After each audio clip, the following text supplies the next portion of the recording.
said what the fuck I said, and I don't give a fuck about who like it. Fuck around, call this whole joke, cause every time I see her, she biting. I should hit her with a copyright, smack her in the face, Mike Tyson. Bitch, you drove down the wrong road, but I'm praying that you got a license. This is your fucking hearse. I'm on straight business like tuck your shirt. This ain't what I thought that you meant when you slide in my DM like, can I get a fucking verse? And I keep receipts. You soft and sad like a Reese piece, and we can't link cause you're ABT. Chop a sleep a bitch, pick a nap, sound like bitch. I don't like BDBs. Stealing all bitches like, yeah, I stole it. Guess if they give me my fucking rose. Dry ass pussy, give up with lotion. I'll call for this bitch. Hope I gave a whole hype. Beat me when it come to jokes, but when it come to rap, don't get. Bitch, I'm a whole motherfucking Rolls Royce sitting next to Suki Hyundai. They got 3 kids, all the bitches dead. Buck through their head. Now bury them in your loose pussy, cause them rooms cost too much bread. We talking down on our black kings like if you're broke, you can't get no butt. Bitch, you got a whole man, but got an OnlyFans. Bitch, that don't add up. I'm like, mirror, mirror on the wall. What the fuck is this? It's gotta be a joke. How you wanna be me so fucking bad, but you can't fucking deep throat? I saw the video up on OnlyFans. I'm like, hold the fuck up. This ain't what Rihanna meant when she said, throw it up, throw it up. Fucking broke ass bitch, choke ass bitch, can't take no dick in a throat ass bitch. Slow ass bitch, get the rope ass bitch. She sent the track, then I turned it to a no ass bitch. Man, I wish I could've saw your face when you ain't get the song back. That's a music. Told her ass she gon' wait longer than Rihanna dropping new music. It's confusing. Got your ass done and it's unsatin on the upper parts. Bitch, when you get your ass done, it pulls a poke out like a question mark. But I still can't feel her. I'm so fucking real. I don't need lip fillers. You need 20 mil. She already dead, but I didn't mean to kill her. Moonwalk on her grave in the oops, that's filler. Catch your ass up in person like, then you speak on my mother. Then I'ma piss on your 3 kids and I'ma make you hold the umbrella. So you should fucking have. What's going on? What's going on? What's going on, Conscious Crew? Baby, if y'all have not heard Cupcake's new joint, the gag is stomped. Stomped, honey. Cupcake stomped whoever the hell she beefing with, baby. I'm like, girl, the ghostwriter must have been a gay man, honey, because the way that them lyrics is set up is a read for the gods. What's going on, Conscious Crew? How are you guys doing? I see all of you guys in the building. Before we get into this discussion, baby, and we have quite a discussion to have. I am going to open up the lines towards the end of the commentary so you guys can chime in for sure. What's going on, mods in the building? I can only see but a certain amount of comments right now. Let me move through. Let me see here. What's going on, lovely lady? Hey, Didi, what's going on? Hey, Belle, what's going on? Hey, Noble Brown, hi. Natia, what's going on? Sugar, what's going on? Lovely Shondo, hey. What's going on, D-Rock? You're always looking so good. Oh, thank you. Let me look. We're gonna get into that, lovely. We're gonna get into that.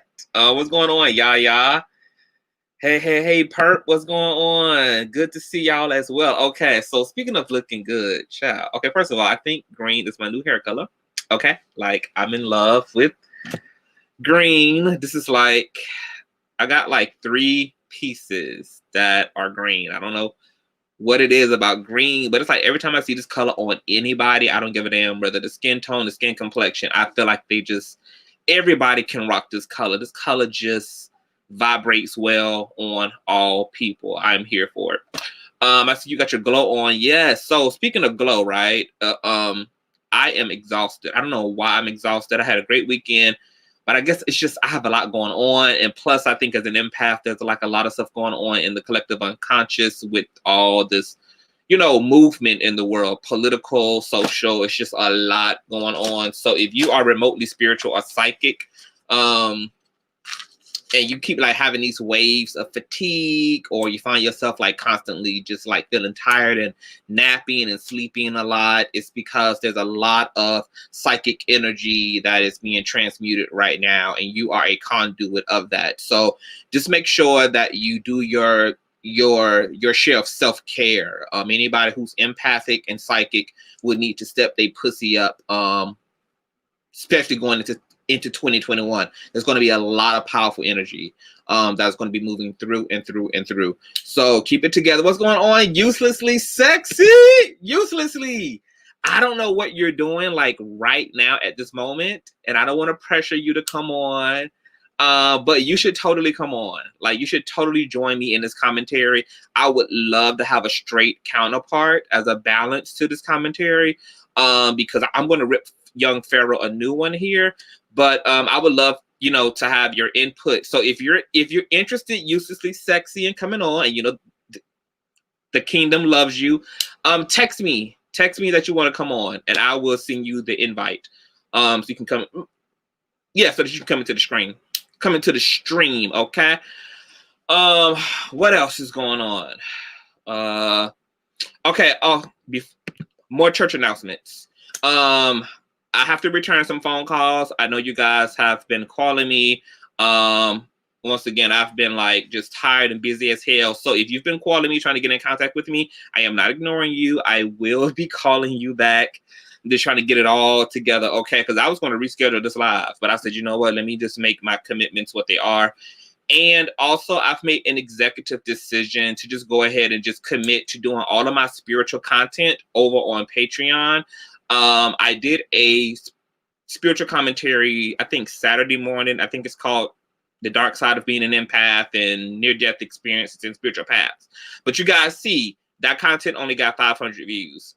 And it's really because at this point, my channel thrives mostly off of a combination of spirituality and secular news, like when I kind of combine the two. But when I just spit like raw spiritual shit, those videos don't garner the same amount of attention and traffic that my secular content does. So because I do have a separate platform, and I think my Patreon audience is more spiritual any goddamn way. If you want spiritual content exclusively and you like that part of me and you like me being able to just talk, you know, that spiritual stuff, you will have to sign up to the Patreon, which is only $5 a month. And there we can get up close and personal. And yeah, you can get all of, you know, the spirituality that you want from me. All of that information will be in the description and all of that shit. Okay. Uselessly Sexy said, okay, dang, let me see. Okay, well, stop talking to Purple Lover in the comment section so you can see, okay? Figure it out. Okay, dang, let me see. So I'm going to give Uselessly Sexy some time to get up in here, you guys, while he's getting up in here, because I would like to start this commentary once he's actually on so that he can chime in as well. D-Rock, Uselessly Sexy is not your baby, okay? Sit your thirsty ass down, okay? Now, let me give you guys a little backstory about this commentary that we're going to get into tonight. So you guys know how YouTube's algorithm is set up. I was just minding my business and I logged onto my YouTube platform and I saw a video that was recommended to me by a platform called Who Hurt You, okay? I don't know much about this platform. I have not you know, like I'm not following the platform, so I can't tell you a lot about it. But based upon a little bit of nosiness, once I scrummaged through some of the videos that have been done, there seems to be a platform that's really dedicated to kind of talking about a lot of social things, cheating, infidelity, politics, sexuality, you know, just people, human shit, you know, like real to earth, ground level conversations. There is a beautiful female, I forgot her name, starts with the M, but she is the hostess and I guess the creator of the platform, and it's her and a panel of individuals. Now, the particular video that was recommended to me, well, really the channel is kind of like a smaller condensed version of The Grapevine. For those of you who watch The Grapevine, I love The Grapevine. If you have not checked out The Grapevine, please check out The Grapevine. Uselessly Sexy is actually one of the original panelists from The Grapevine. That's how I originally stumbled across Uselessly Sexy. And it's just a panel of Black millennials who are just amazing and intellectual. And they talk about all things, you know, that are Black, all things that are society. So the Who Hurt You platform is similar. It's just like a smaller group of people who basically are trading off ideas. Now, this particular video was titled Fighting for Same-Sex Rights, I believe, or something gay and equal rights. Okay, young Pharaoh used to be kind of a regular panelist as well. And it was the host, young Pharaoh. For those of you who don't know who young Pharaoh is, he's just pretty much a very infamous Hotep who got his he's garnered a huge audience for himself off of YouTube. Very pro-black, very into, you know, black power, black liberation. White people are the, you know, hybrid mixture of human remains and moon dust and all type of shit. You know, he gets into all of that. But it was him, the host, and 3 queer individuals, 2 lesbian women and 1 gay male. Okay. Things got very intense toward the end of that discussion, which was about 45 minutes long. They actually had to kick young Pharaoh ass off of the goddamn property. Him and one of the lesbian panelists were about to come to physical blows. We're going to get into that discussion as well. Yaya says he's a MAGA. Yes, young Pharaoh. What was really shocking was he is definitely a Donald Trump supporter. That was very odd. He went very, very, very hard for Donald Trump. Very much so, you know, encourage black people to see Donald Trump as some type of a savior figure who, you know, whose attitude was in the right place. That may be contrary to most of the population's, you know, belief. But hey, well, Stephanie says basically he's a clown. You know, and I'm kind of scooting. Usually sexy. Are you figuring it out? Because I'm trying to like prolong this intro to give you time to get your ass up in here, but you paying attention to the stream. Just come on. I'm about to put the invite in here in the stream, usually sexy, for you. Okay, let me put it in here. You just click that link and bring your arse on in.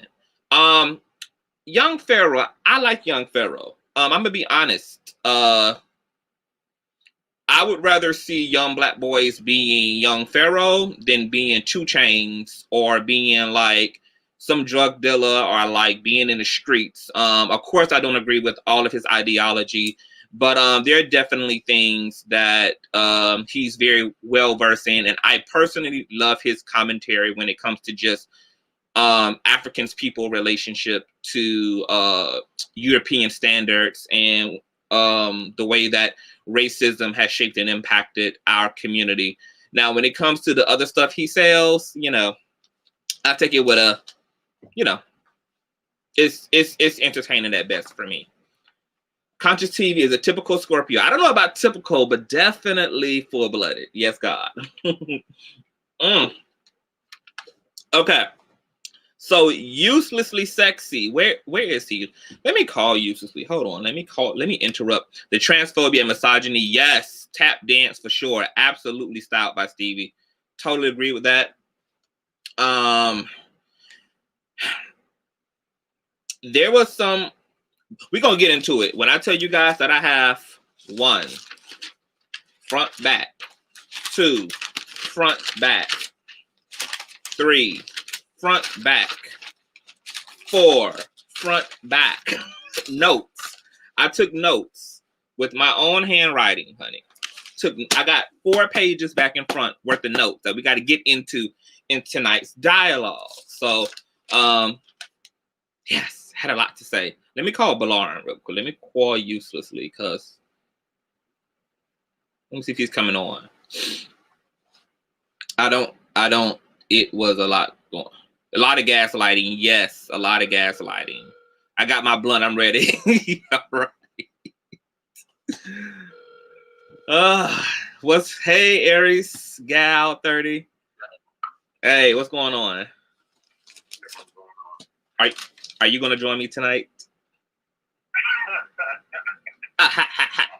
You totally. What are you trying to do? I'm kind of busy, but if I did, I would only have like 10 minutes to just like, you know, come in. What are you busy doing? You know what? What are you busy doing? Moving stuff around, helping my friend, girlfriend, stuff around, and then I have someone coming over. Oh my God, that is too much. Yeah, are you gonna wear a condom tonight? Are you raw dogging it? Oh, okay. All right. Well, Well, you can come on whenever you get a chance. Like I put just text me and let me know you want to come on. I'll put the stream link in for you. All right. Okay, so while Balarin is prepping his condom, we are going to proceed forward with our commentary for tonight. Okay, all right. So, and I'm just gonna, for the most part, just be reading like off of my notes, you guys. And yes, you guys know I've been painting my nails black. I like went silver on two of the nails, so I'm loving like the silver. Whole nother story. Anyway, so let's get into it, right? Young Pharaoh. Now, I'm talking about all things that happened within this 45-minute conversation. What's going on, Fat Girl Freestyle? Young Pharaoh tells the queer male his morality level is different than the rest of the LGBT agenda, okay? I forgot what happened in the conversation that made Young Pharaoh say that, but Young Pharaoh liked the approach that the gay male took about whatever it was they were talking about. But Young Pharaoh also made it his point to tell him that his individual attitude is much different from the collective attitude of his peers in terms of the LGBT agenda, the gay agenda. So with this being said, I want to talk about these agendas because something that commonly happens when it comes to hotep niggas is they want to talk a lot of shit about sexuality and homosexuality, and it's your opinion, and it's a perversion of sexual orientation, etc. I find it so fascinating that niggas can be deeply homophobic and transphobic, but also like are selectively homophobic because Black men push the bisexual culture when it comes to women. If you listen to any hip hop, today's hip hop, you have nothing but Black male rappers pushing threesomes and foursomes and fivesomes with girls. They want a girl who have a girlfriend. They want girl on girl contact. I mean, even just in everyday society, if you ask the average man, men prefer or don't mind their women being bisexual. They don't mind their women liking to eat a little coochie every now and again. So I just find it very interesting that Black men attempt to be homophobic, but they don't apply that when it comes to women and bisexuality. I also find it interesting that like the misogyny that's within this idea of pushing and pressuring Black women to be bisexual, because let me refer to my notes, okay, because I wrote it so plainly. Because they encourage Black women to perverse themselves with other women in ways that they themselves will not with another man. Like the hypocrisy is it's the hypocrisy for me, sis. It would be the hypocrisy. And I think that if Black men don't have a problem encouraging their women to be bisexual and and to have fun with other girls and to just make the bedroom more interesting in that way, that Black women should also reverse the poles and pressure Black men to be just as motherfucking experimental, because what's good for the goose is good for the gander. Also, I want homophobes and transphobes to just motherfucking like get clear. Like get clear. Like if you're gonna be homophobic and transphobic, just do that shit across the board, baby. Like across the board. You can't like be biased in your own discrimination. Like we will discriminate against gay men for being attracted to the same sex, but we won't discriminate against women for being attracted to the same sex. And you don't want to see two men kissing, but you don't mind doggy styling a woman in the bedroom while she also has her face plunged between the legs of another female. Like, just make it make motherfucking sense to me. Like, it's the misogyny and it's the hypocrisy for me, okay? So, let's move right along. Young Pharaoh makes the argument that even society deemed homosexuality a defect and mental disorder at one point. Exactly, Nubian Goddess. Keep that same motherfucking energy. I find it interesting when Young Pharaoh said, that even society deemed homosexuality to be a deviancy, to be some type of a defect, some type of a mental disorder. Because when people say society, who they don't realize that they're speaking about is the white dominating society, okay? We know that Black people make up none of the rules within America. We know that Black people do not make up the curriculum and do not make up the academia or the scholarship of America. That is white male patriots who create and are gatekeepers for what's deemed as normal, for what's deemed as scientific, for what's deemed as truth, etc. So I just found it interesting, okay, that young Pharaoh said that even society deemed it, because hoteps also have this they have this thing with them that also where they're selective about what part of the white man's knowledge, you know, they want to cherry pick through. They want to go in and tell you that Europeans are nothing but liars and culture vultures and can't be trusted. But when it comes to their biases, they don't mind upholding white scholarship and white intellect up as a way to reinforce their own discrimination. So, you know, I don't want to hear young Pharaoh talking about what society deemed as deviancy, because that same society he's talking about also deemed Black people as 1/3 human. That same society also deemed Black people as inferior species to the Caucasian race. The Caucasian race, okay? That same society also deemed women to be inferior to men, which is why we have a women's movement, okay? Which is why women had to fight for their right to vote, for their right to be paid equally to men, etc. So when young Pharaoh says society deemed, yeah, let's talk about all the things that society deemed as deviant. Another thing is, I don't think that it's appropriate to talk about what the majority of people believe when it comes to taking rational thought, okay? Because I'm not going to co-sign things just because the majority of people agree to it. I'm going to co-sign and affirm information that I've actually taken time to critically think about, that I've taken time to unpack. I don't give a damn if it's what the majority of my family feels. I don't give a damn if it's what the majority of Black people feel. I don't give a damn if it's what the majority of white people feel.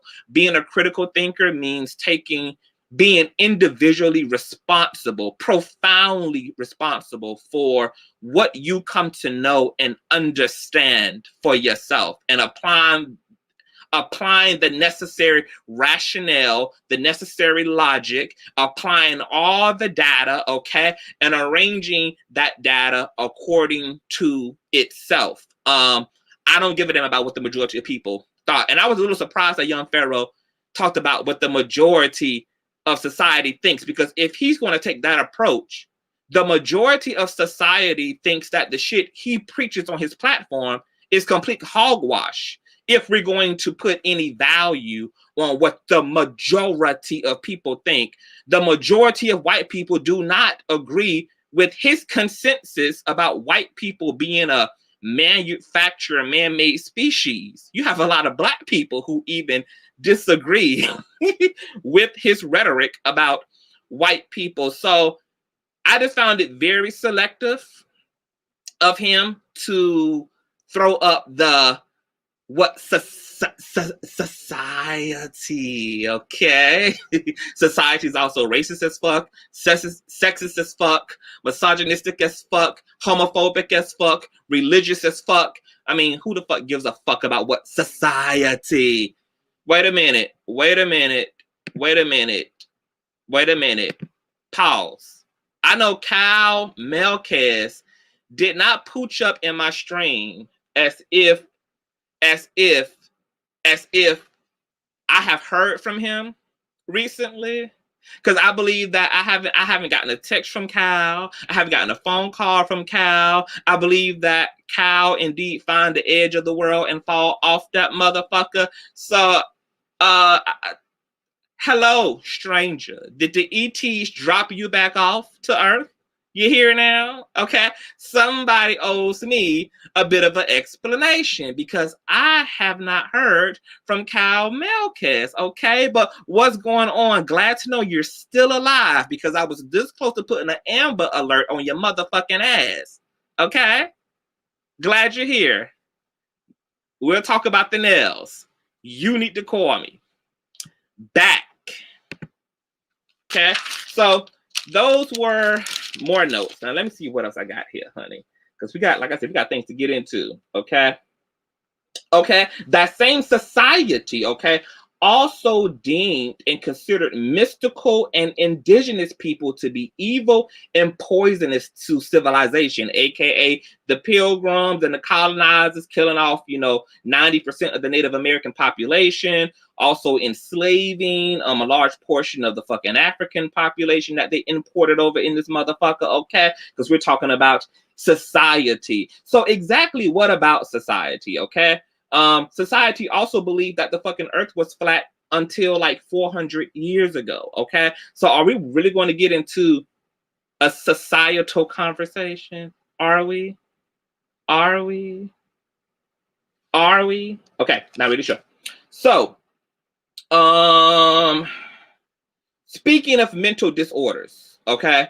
Because he brought up the fact that, society deemed it as a mental disorder. Let's get into mental disorders, okay? I find it interesting that Hotep niggas like to talk about whether homosexuality and transgenderism is a mental disorder. However, them niggas damn sure did not consider us mentally ill when gay, lesbian, and trans individuals were out here fighting for our civil rights as Black people. See, you didn't consider Bayard Rustin mentally ill when he was helping Dr. King ass to organize his March on Washington and his Southern Leadership Christian Conference. He also was essential in providing Dr. King with the nonviolent protest philosophy, which was a notable attribute to King's sit-ins, rallies, and protests, okay? See, you didn't think gay civil rights activists like Lorraine Hansberry, James Baldwin, Pauli Murray, and the list goes on and on and on and on, not to mention that 3 queer Black women created the infamous Black Lives Matter organization that you niggas now shout and put on your shirts and posters doing demonstrations. No, you didn't consider us mentally ill then, did you? When we're doing your bidding for you, we are completely competent and sufficient, okay? But when we are of no use to you niggas, then all of a sudden we're mentally ill. We're suffering from a fucking disorder, okay? Very interesting. But let's talk about mental illness. According to psychiatry.com, okay, mental illness is defined as a health condition that alters change in emotion, thinking, or behavior. Those illnesses are associated with distress, functionality within social, work, and or family activities. Seeing that LGBTQIA individuals not only produce families, occupy positions in business, media, and entertainment, while also, according to statistics, make 3 fucking times the earning of their heterosexual peers, in fact blows the gays are mentally ill's notion completely out of the motherfucking ballpark. Out of the ballpark. Okay, so I don't want to hear no more about this mentally ill bullshit, right, D-Rock? It's a convenient ideology. Okay, very convenient. And if homosexuals are mentally ill, what in fact are you motherfuckers?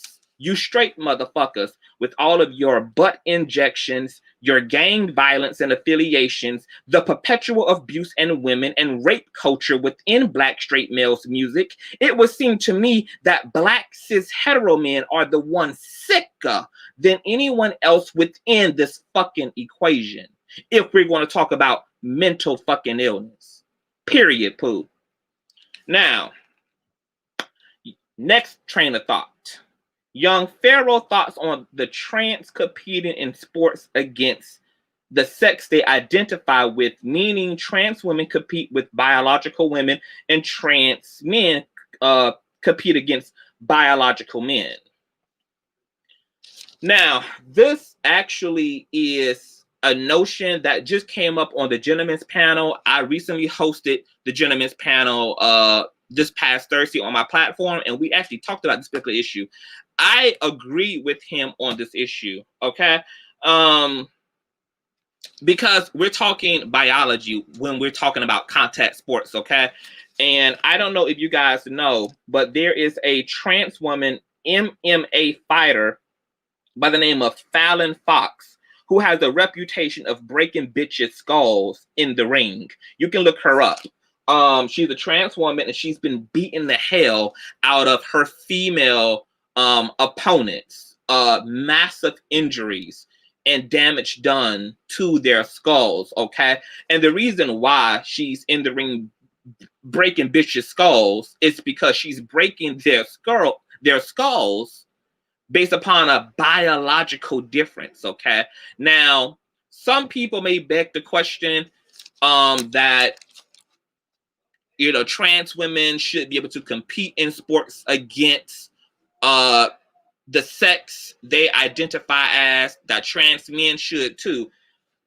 But the gag is, trans men also are going to be getting their fucking skulls crushed as well, stepping into the ring with biological men. I feel like this is the only area within the trans conversations where we have to be very reasonable. I understand the plight of trans individuals wanting to share the same bathrooms as the sex they identify, as the gender they identify with. I completely agree with that.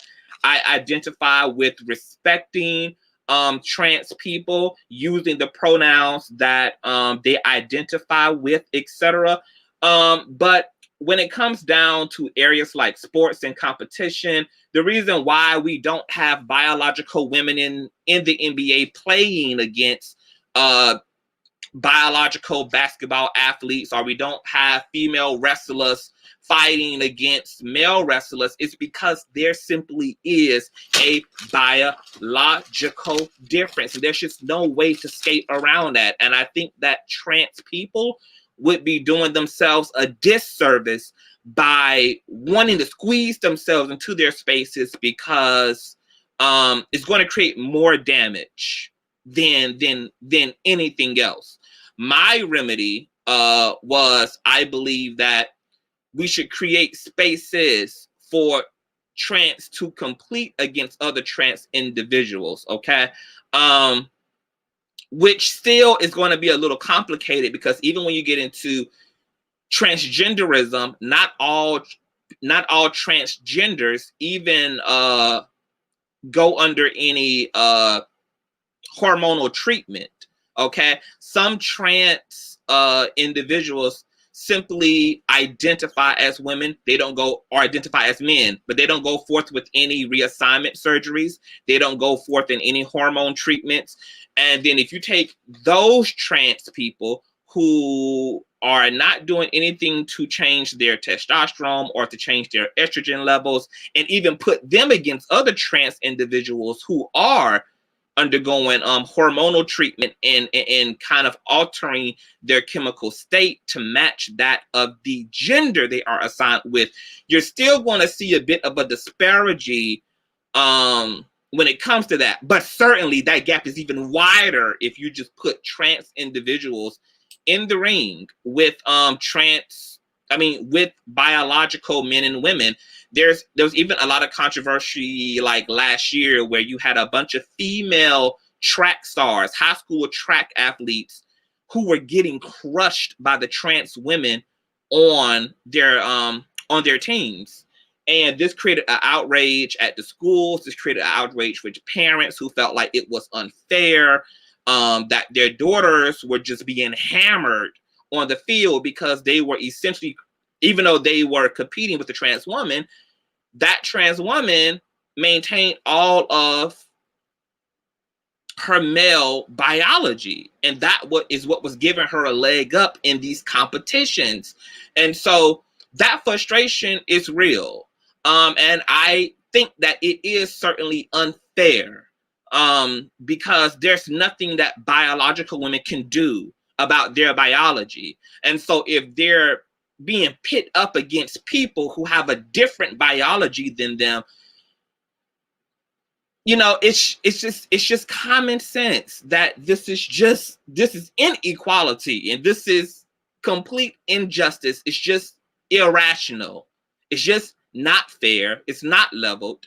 And that doesn't mean that we keep trans individuals out of sports, but we are going to have to think very creatively about how we can create spaces for trans people who are having a unique experience of themselves and also still have to participate in the world and live out their dreams and live out their gifts, but make sure that we are just being reasonable in terms of the spaces that we're going to create to make sure that everybody at the end of the day is getting their due diligence. Okay. So I agree with him that trans women should not be competing in contact sports alongside biological women, because that trans woman is going to, just like in the life of MMA fighter Fallon Fox, is going to be crushing bitches' skulls. Okay. They say what the fuck they want about us, yet we can't say a thing about them without being called out. Right. I've noticed some Black women also trying to hijack the Black Lives Matter movement as if there's some oppression Olympics. Is nauseating. We can get into that too. Is King Payne in the building? I'm not really looking at the stream, but hello to everybody coming in. Okay, so let's go. Let me see.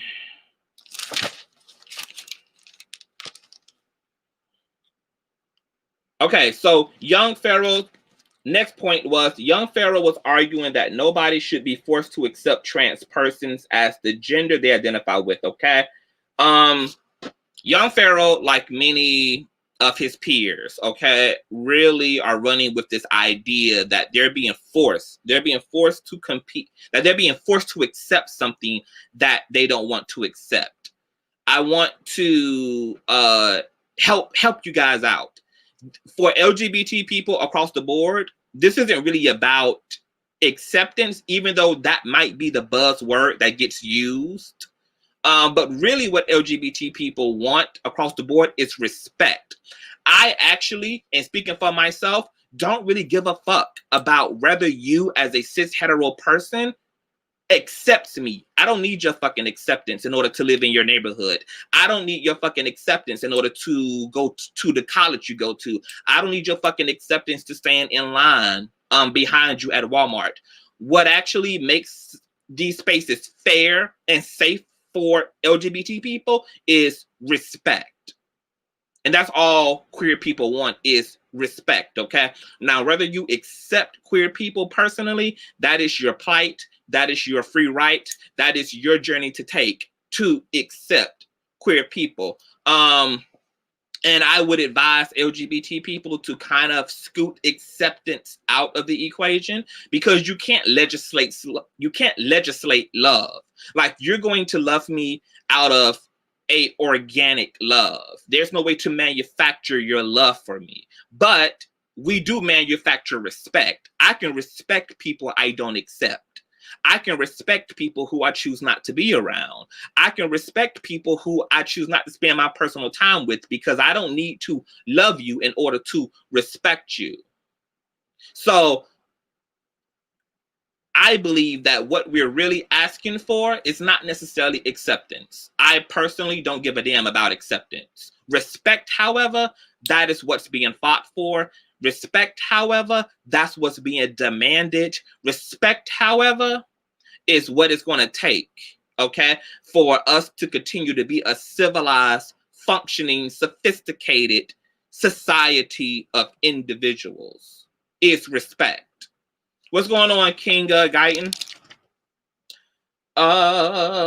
So young Pharaoh then, like his peers, honey, they always go here. It's so fucking predictable. A year ago, Hotep Mariah. What's going on, God's Eye? Young Pharaoh said, so should we accept bestiality too? They always do this. Religious people always do this. And hoteps always do this. Transphobes and homophobes always do this.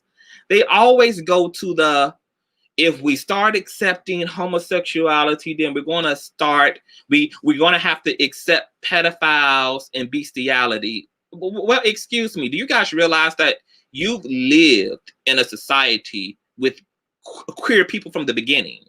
Like, queer people been here whether you've accepted them or not, okay? They might have been living in secret. They might have been living on the down low.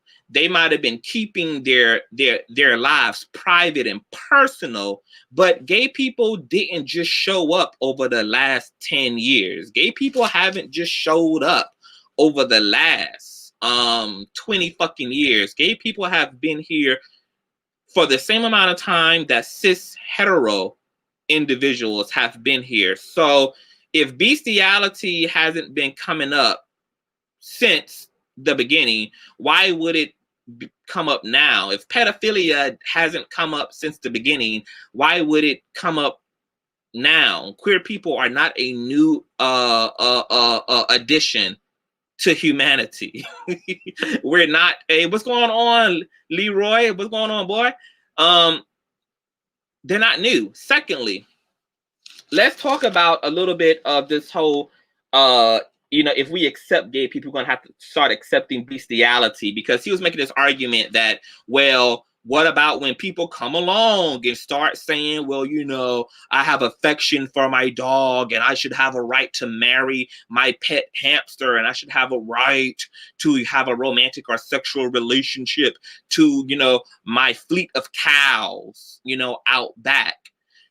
What you niggas don't consider when you are talking about, when you compare homosexuality to pedophilia and or to bestiality, is one involves mutual consenting human beings. The others involve victims.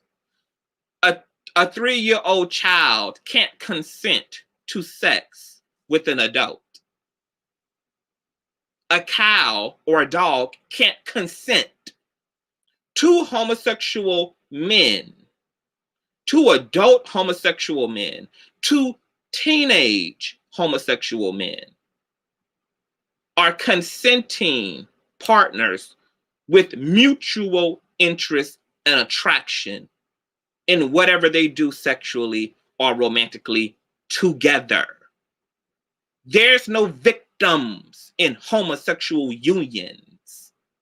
When you see a man and a man together, that is a mutuality between rational, functional, free-willed people. A cow cannot consent to a fucking relationship. A dog cannot consent to intercourse with a human being. Neither can children. So it's a false equivalency to keep on comparing homosexuality to bestiality or to pedophilia. These things are not even within the same fucking category of each other. They're not even in the same category of each other. You want to really start talking about perverse? Bestiality is truly a perversion.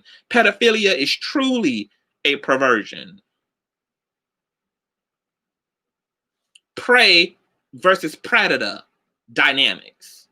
There's no fucking prey when a straight woman is in a relation sexually and romantically to a straight male. There's no victims when one lesbian woman is in relation to another lesbian woman. There's no victim when one gay male is in relation to another gay male. There's no victim when one trans woman is in a relation to a man, when one trans man is in a relationship to a woman. There's no victims when one bisexual is in relation to another fucking bisexual. They're not comparable by any fucking means necessary. They're not comparable. There's no fucking comparability. Nowhere.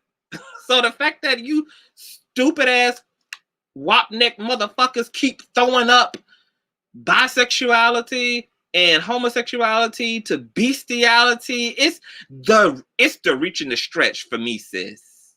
It's the reach, and I mean, this ain't even reaching, girl. You have to detach your arm and just throw it in the direction of that narrative, because that's not even tangible rationality. Like, you're literally pitting two things that are different in nature, different in dynamic, up against one another.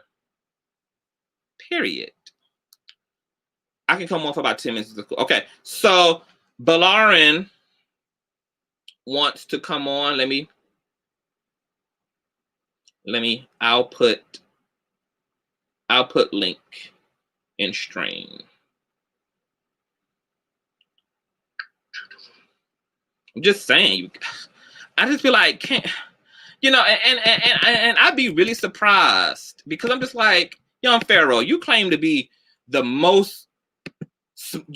smartest man to ever exist, honey. If you let young Pharaoh tell it, he's the smartest nigga on the plantation, honey. He prides himself on being such an avid reader and student and studier and philosopher and pseudoscientist, and yet some of his points and arguments are so fucking without any substance, without any intelligence, that I can't believe his own brain is not communicating like feelings of insult, because he's supposed to be the supreme intelligent Negro, and yet he doesn't understand the real difference between homosexuality and fucking bestiality. That's like me trying to equate my bundles to denim material. Like, they're not the same, young Pharaoh. They're not. Okay. Yaya says sexuality and human nature are two different things. Okay, young Pharaoh. Young Pharaoh, they're not the same. They're not the same. Sexuality and human nature are two different things. Are you okay? They're not the same. Okay? They're not the same. Let's move along, honey. Young Pharaoh then argues, okay, that straight sex populates the world.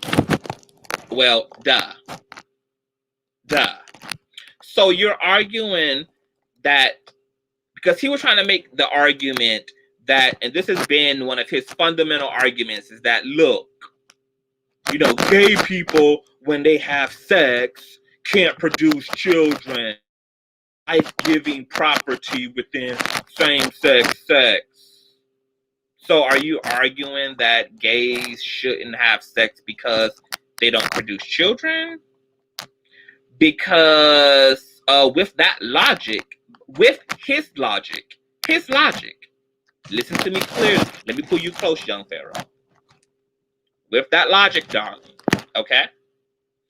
That means that all straight individuals need to cancel contraception altogether, okay? And intend to produce children every time they fuck, okay? But you know why that doesn't happen? You know why cis hetero people are not protesting and condemning the contraception options?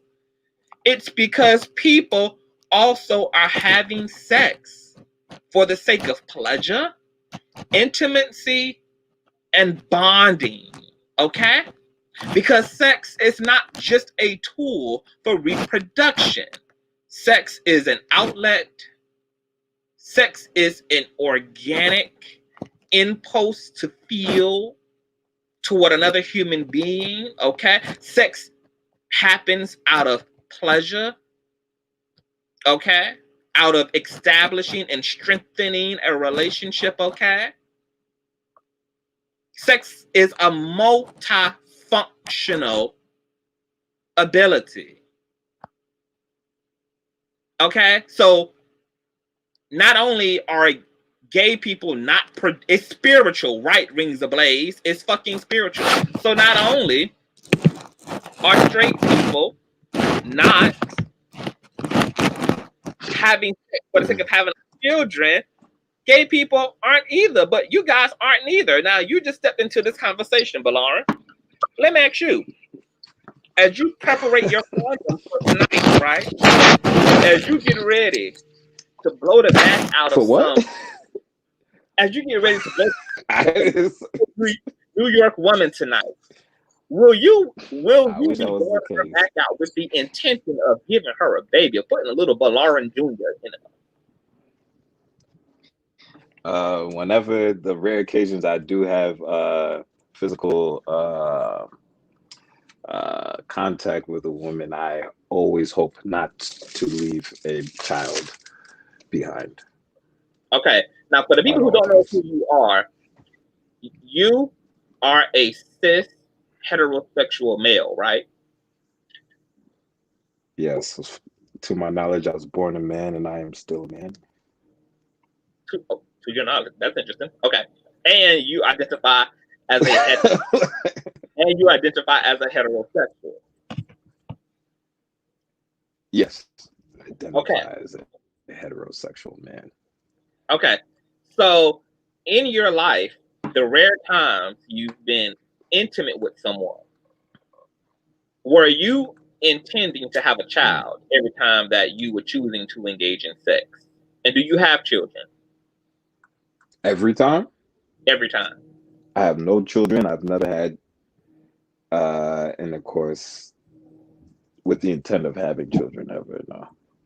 Okay, so with young Pharaoh making the argument that only children come out of heterosexual sex, as if that's to say that gay people should not be gay, because what comes out of their sex other than an orgasm, which I would assume is enough reason to be having sex alone, is the reward of a climax.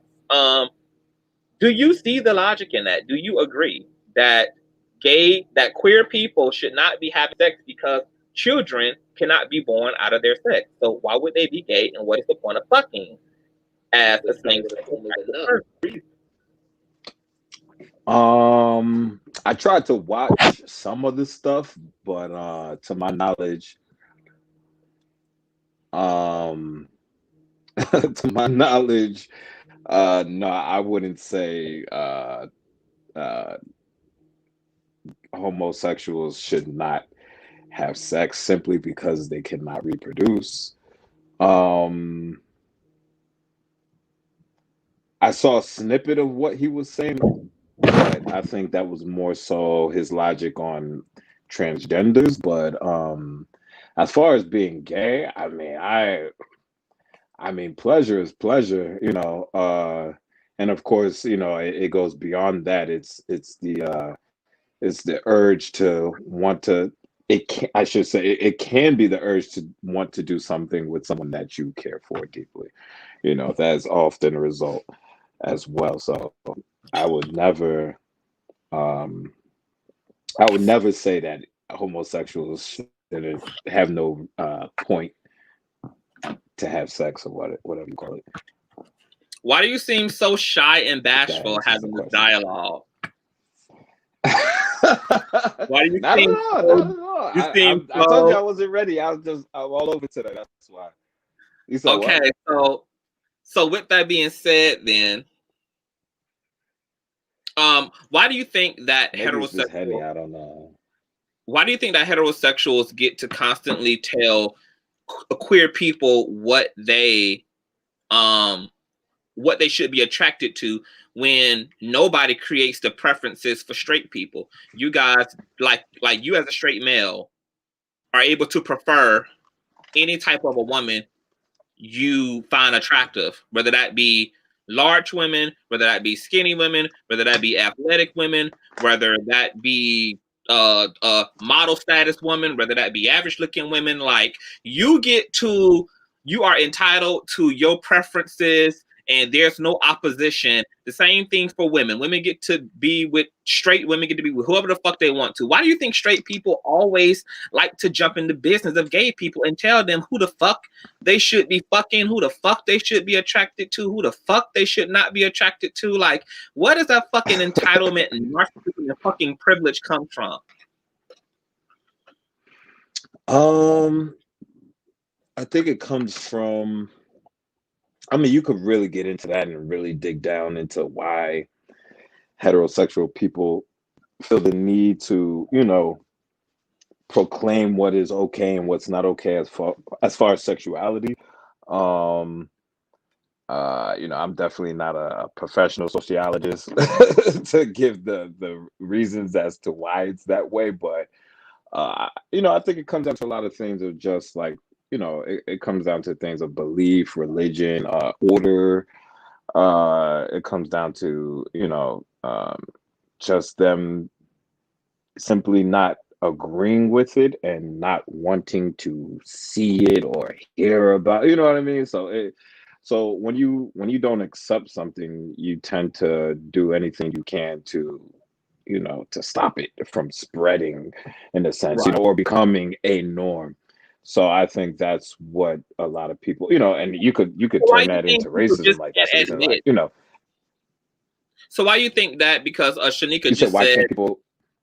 like, because, you know, like a lot of the influences have been like, of course, a religion has reinforced transphobia, homophobia, etc. Patriarchy itself has reinforced transphobia and homophobia. But why do you think homophobes just can't be honest? Sometimes I just want to listen to a homophobe just be like, you know what? I think that shit is disgusting. Fuck gay people. I would just prefer you to get to the fucking point instead of trying to create these pseudo-ass, like, these pseudo alternative facts as like conclusions, like, oh well, you know, anal sex turns the asshole black and makes your tongue fall out, and that's why people shouldn't be fucking gay, or, you know, like, you know, you know, vaginal juice inside of a woman's mouth would just make her fucking teeth rot, so she shouldn't be, you know, eating the puss. Like, it's like instead of these ridiculous, exaggerative, non-scientifically proven ass like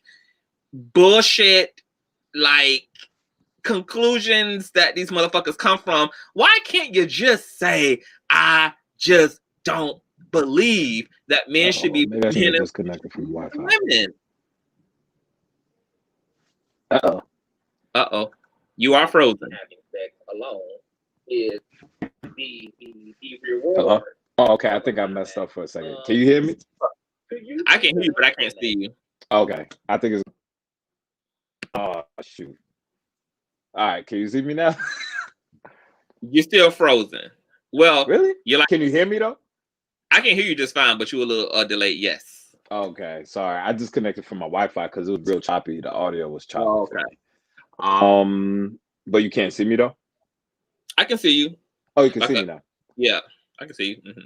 Oh, okay. So the last part I heard was you asking about, you know, why you think people just can't come out and just say that, just say you don't like it? Nobody like wants to hear these like ridiculous ass like bullshit reasons why, like, because they don't even make sense. Like, it's like, actually, the more you try to create a reason why you don't think homosexuality or transgenderism is right, like, the more moronic you actually sound. Like, if you just keep it simple and just say, I just don't like it, I just think it's weird, like, that's perfectly fucking fine. But I'd be like disturbed at like you know, all this fact finding that homophobes and transphobes try to do to justify, because it's almost like they know their argument is weak, so they have to have something to fill it in with, because they know that it's just irrational and completely stupid that they would just not like gay people for being gay. They know that that's a completely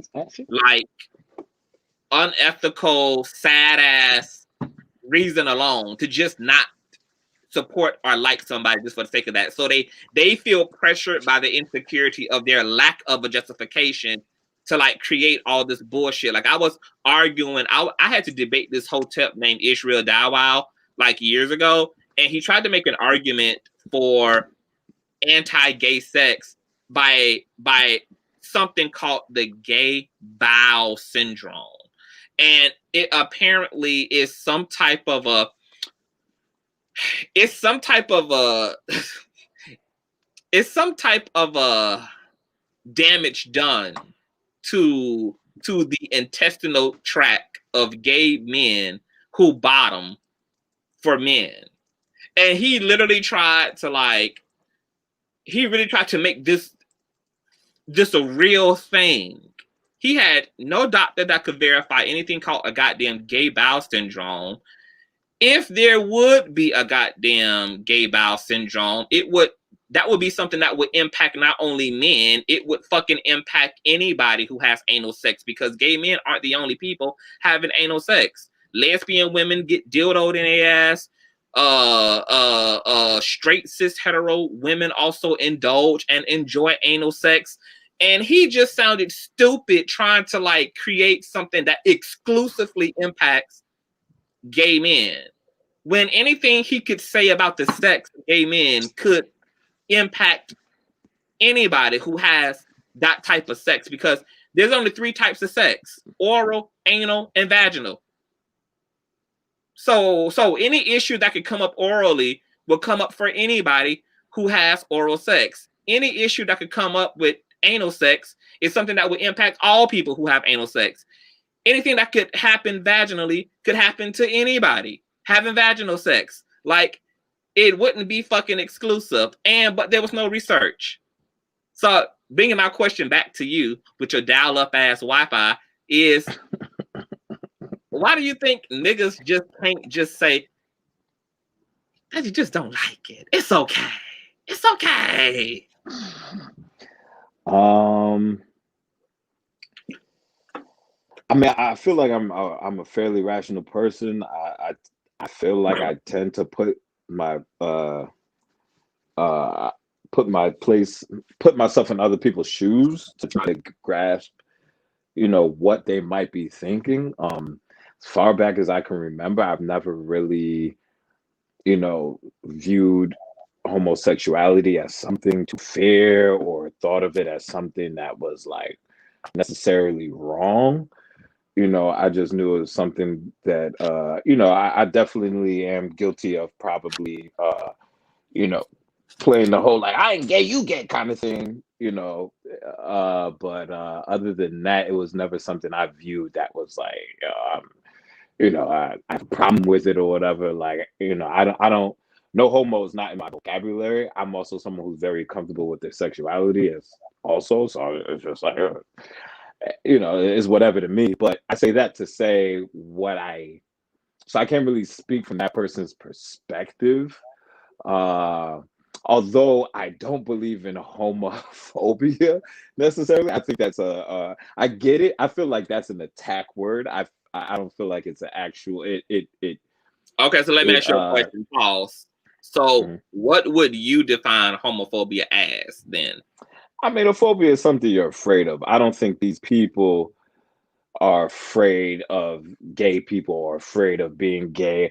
To be honest, me personally, the only time I could actually think I would have homophobia is being in jail. I would have homophobia because then I'm like, all right, I'm really afraid someone might stick a penis up my butt. Like I don't really have much of a choice. Like if a couple of people hold me down and stick it in, like that's homophobia right there. But other than that, like if I'm out in the street as a regular citizen, homophobia is not something I'm afraid of. I'm not afraid of gay people. I'm not afraid of gay things, and I think a lot of these people aren't. But I get it. It's the title that we use to identify these people who seem to have a problem with homophobia. Can I ask you a question? Homos? Homosexuals. Go ahead, please. Are you a homosexual? No, I'm a heterosexual. Then I don't think that you're able to really say that homophobes aren't afraid, because as a homosexual, I've watched niggas literally be afraid. Like as a homosexual, I'm going to explain the fear to you. Well, first of all, homophobia is really, it's a game of semantics.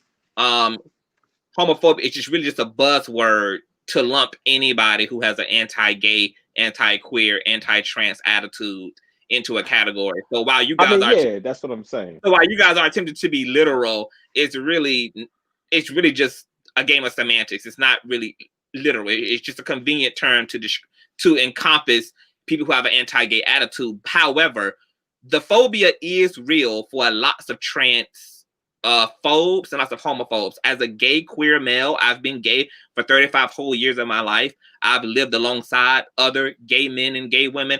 I've literally seen niggas get up out of their seats if they felt that the person who they thought was gay was going to sit by them, or the person who they knew were gay. Like, I've literally seen people discriminate even in proximity to gay people, like wanting to make sure that they're not seen with a gay person, wanting to make sure that they don't talk to a gay person, wanting to make sure that they don't rub shoulders too close with a gay person. We've literally also, trans women have literally been fucking killed as a result of just being trans. So if that's not due to hyper fear or bigotry, really what it comes down to underlining is fear. And religion has been very integral in conditioning people to have a fear-based attitude toward gay men, lesbian women, and trans individuals by othering and marginalizing these group of people. When you start slapping language on a community like abomination and slapping language upon a community like unnatural, what you begin to do is other people, and then the people who observe that othering believe that there's something there really to fear. So now, oh yeah, I don't want a gay child. So now, oh, I don't want homosexuality in my home. Oh no, I don't, as a straight man, want to have proximity to gay men, etc., because these people are something else, almost non-human. So I think while you can look at it on the surface and be like, oh, I don't really think it's fear, what it really is, what that conditioning really is sitting on top of, is the foundation of actual fear. And you probably know men right now who are uncomfortable with being seen in public with a flamboyant gay man, or who would be uncomfortable showing up in a public space with a trans woman. You probably have seen, and if you don't know them personally, I'm sure you have went to school with, you've been in spaces with the type of men who don't want to have anything to do with homosexual people whatsoever. Yeah, definitely. And I do think, and this isn't an excuse, but I do think most people, not as a fault, or not that it's a fault to them, but most people care what other people think. And in our community, in African American community, being homosexual is one of the, it's like it's the complete opposite you can be from being a real man, kind of thing. So I think that's kind of where that comes from people being like, I can't be friends with someone's gay, I can't show up with someone's gay or be around someone's gay because they're gonna think I'm gay, they're gonna make jokes. And I'm personally someone who has, one of the reasons I say what I say for the most part is because I don't care what other people think. It's not that I mean to hurt people's feelings, but also I just don't care. I'm always going to say what I say, because what I say or not is still going to be what I think, or be how I feel. You know what I mean? Or if someone says something and it's not true, most of the time I don't care, because I know the truth. Like, you know what I mean? Like, so those things like that don't bother me. Like, if someone's views on me is not affecting my life, then I don't really care.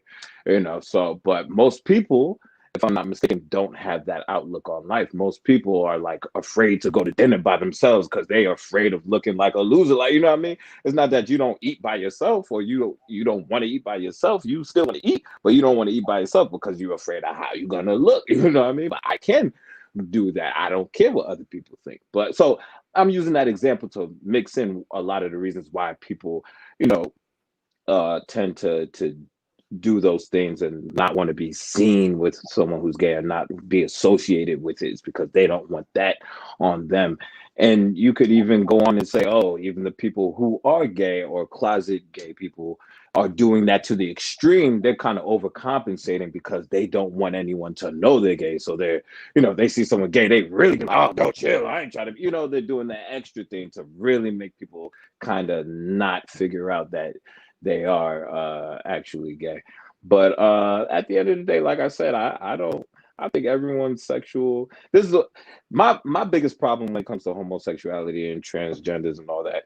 I feel like what some people don't understand is like the most you're gonna be able to get is tolerance, and I don't think tolerance is a bad thing. You can't get everyone, even with racism. A situation with racism, the best you might be able to hope for is tolerance, and tolerance is not necessarily a bad thing. To me, tolerance is like you're standing down. There's no and no pun to Trump or anything, but you're literally standing down. You're no longer trying to stop these people from doing what they feel they want to do. You're not trying to abuse them or call them out their name and all this stuff.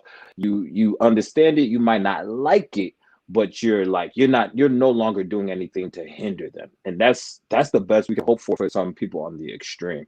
But and I think some people are afraid to speak out and just simply say it's nasty, because nowadays with this whole PC thing, some people are attacking you just for some people will be mad at someone just for saying like, yo, if a dude is having sex with another dude, that's nasty. Literally, if a famous person said that, there's gonna be a bunch of people attacking them for that. But I think there's nothing wrong with that. It's not for everybody. You know what I mean? Like me, there's certain things that I think about that But men do. But my issue is the entitlement that straight people feel to even say that. You don't hear the gay community ragging on how disgusting straight sex is. The fact that like straight people always find it necessary to make it a point to talk about what the fuck they don't like about something that they don't do any fucking way. It's just like so fucking disgusting. Like I don't get up on my platform talking about how fucking disgusting I think straight sex is or whatever the hell straight people do in the fucking world. Like it, first of all, I don't even know what nasty even means when all sex is nasty.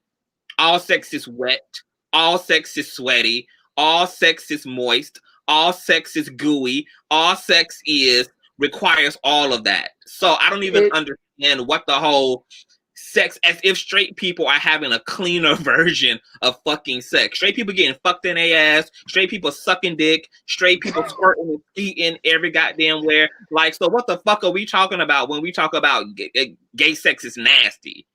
The same and I get it. sex that we're having, our grandparents had to have our parents, and their parents had to have our asses, and we'll be having to have our children. So when has sex ever been like rosy and just cute and non-nasty?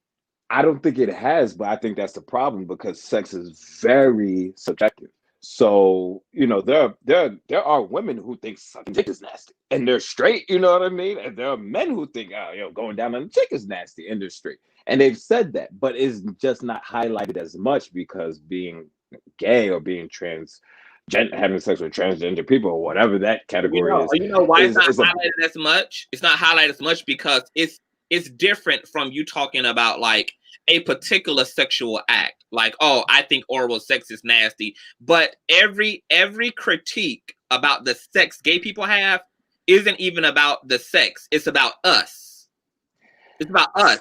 It's just another way of saying I don't like those people, and then I'm going to use their sex as a reason as to why I don't agree with those people, and I don't agree with them having a right to marry, and I don't agree with them having a right to have children. Like, because it's not just about the sex. When y'all as straight people critique each other about the shit y'all don't like about each other's sex, that's just literally about the sex. But when straight people talk about what gay people do in the bedroom, that shit is literally about the people and not even about the actual sex. I can't necessarily disagree with that. I might be the minority when it comes to that, because like if I say something I don't like, I usually do give that example. Like, I don't like food and sex. Some people like that. They can mix food with sex. I think that's kind of nasty. You know what I mean? So anything I don't like, I will, I don't necessarily have to say it's nasty. I might just say it's not for me. And if I think it's nasty, it's nasty.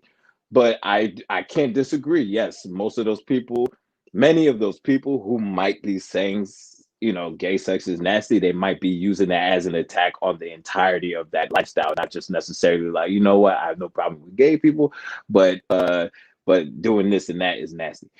I can't disagree with you there, but for me personally, that's the way I view it. That's the way I say it. So I feel, so I can't necessarily I can't disagree. I can't disagree with that, Okay, so wonderful. I know you don't have a lot but of time, but do you have time yeah. to with this next point I want to get your perspective on? Yeah, I could do one more point. One more? Okay. So young Pharaoh, so the host and young Pharaoh agree because the female host of this panel, she was pretty much team gay until the issue of the way that homosexuality depicted in media or in public might impact children. Context here is the host also has children. I believe at the time she had a 13-year-old son. And she agreed This with is young kind of Pharaoh. crazy. She look young. Yeah, she does, and she's gorgeous. She anyway, so sexuality depicted in cartoons, depicted in movies, depicted, through PDA, a public display of affection by queer people. Do you think that has any bearing on children? Would you have more of an issue with your child seeing same gender people kiss like they see straight people kiss? Would that be of a particular issue for you as a straight male when it comes to children? See, this is a very Yes. this is a little more delicate because children are very impressionable. So I don't feel like we can just throw a broad stroke over it and be like, yo, kids, kids not gonna absorb this. They are, you know what I mean? But at the same time, how do we introduce this quote unquote tolerance and acceptance to them? Because it is they are the future. So, you want to be able to create a world where it's like they don't kids who are homosexual or transgender grow up in a world where they don't have to necessarily go through what the prior have, But I don't know, because to be honest, when it comes to being like homosexual or heterosexual, it's a sexual thing. So to me, it's not always easy to introduce a heterosexual theme to children without trying to involve sex. Granted, no, it's actually very easy to do. I was gonna say, granted, people could bring up the argument of no. Think about the way that heterosexual people were introduced to you. There wasn't a tale of sexuality having to follow that. Think about the way your grandparents were introduced to you. Think about the way that your married aunties and uncles were introduced to you as couples. You didn't have to be informed about sex in order to be introduced to human beings. But it's what I was gonna say was, granted, like, and to that example, we have grown up watching, TV and sitcoms with heterosexual counterparts and stuff like that. But even to your example, it's more of a isolated event than something that's broadcast across the nation or world even. But it's I just think it's a little more delicate. It's a little, and I'm not saying that there shouldn't be any shows like that, because then simply just, if you don't agree with it, then your child don't gotta watch it. Don't let you know what I mean? If that comes down to it, that's up to you. You could choose what your child watch. So I wouldn't necessarily be against a show with African, not African, with homosexuals in it or whatever. But I still do feel like it's a what do you call it? It's a delicate thing to introduce to children. I don't think there's a perfect way, or we found a perfect way for everyone to feel like, all right, I'm comfortable with this, because it is from my perspective, it is just a little different. Like I get it. Like, all right, you got a man and a woman, and you got a why is there nothing wrong with that if I have a man and a man or a woman and a woman? It's just different. But I mean, there are shows like that. There's what's that called? Freaking Modern Family. You know, that was two gay men together right there, and I've never really watched it, but I think that's a safe way to expose it to children, depending on if that's safe enough for your children, which I don't think it is. But why?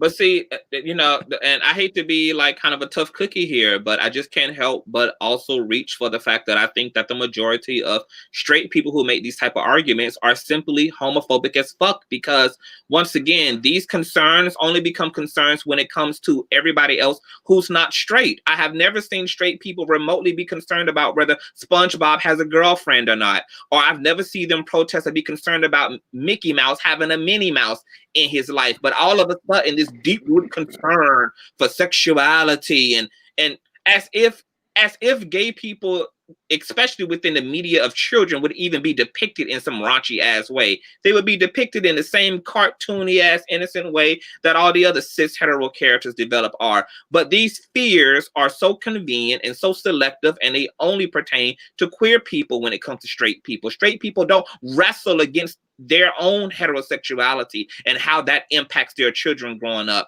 There are so many fucking cartoons, from Beauty and the Beast, Aladdin and Jasmine, Minnie Mouse and Mickey Mouse, Mr. and Mrs. Pac-Man, Mr. and Mrs. Potato Head, who were coupled, who were in relationships, and nobody, and straight people didn't give a fuck about those affections being demonstrated to their children. They didn't give a fuck and were not remotely concerned with what would happen if they left the room and allowed their child to sit here and watch this shit. They wasn't concerned, because it's not a concern. Straight people just keep making a fucking excuse to be homophobic, and I just want them to admit it. Just admit you're fucking homophobic.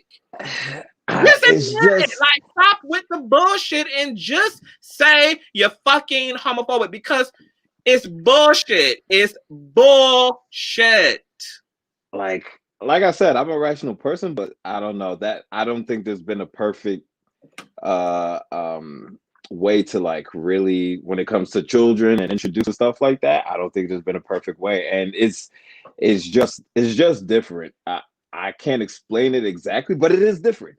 I don't think that having the same amount of, you know, like, I hate to say it, but it's almost like you're talking about the norm compared to the abnormal. And not to say that it is abnormal, but I mean abnormal as in it's like the minority. There's more straight people than there are gay people. So it's like, of course, the minority is going to be the ones to suffer. So, you know, of course, it's going to be okay for all these, you know, heterosexual imagery and images in all our media, as opposed to the opposite. The same way it's okay for a white Santa Claus, but as soon as you have a African American Santa Claus, it's an uproar and people have a problem with it. You know what I mean? Because we are the minority. But to that, you know, I might even be shooting myself in the foot with that example, because is there a problem with African American already in this conversation?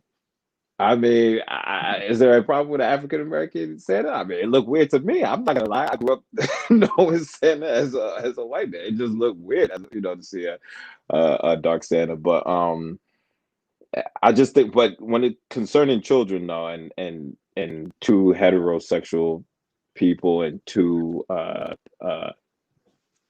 homosexual people, it's just different.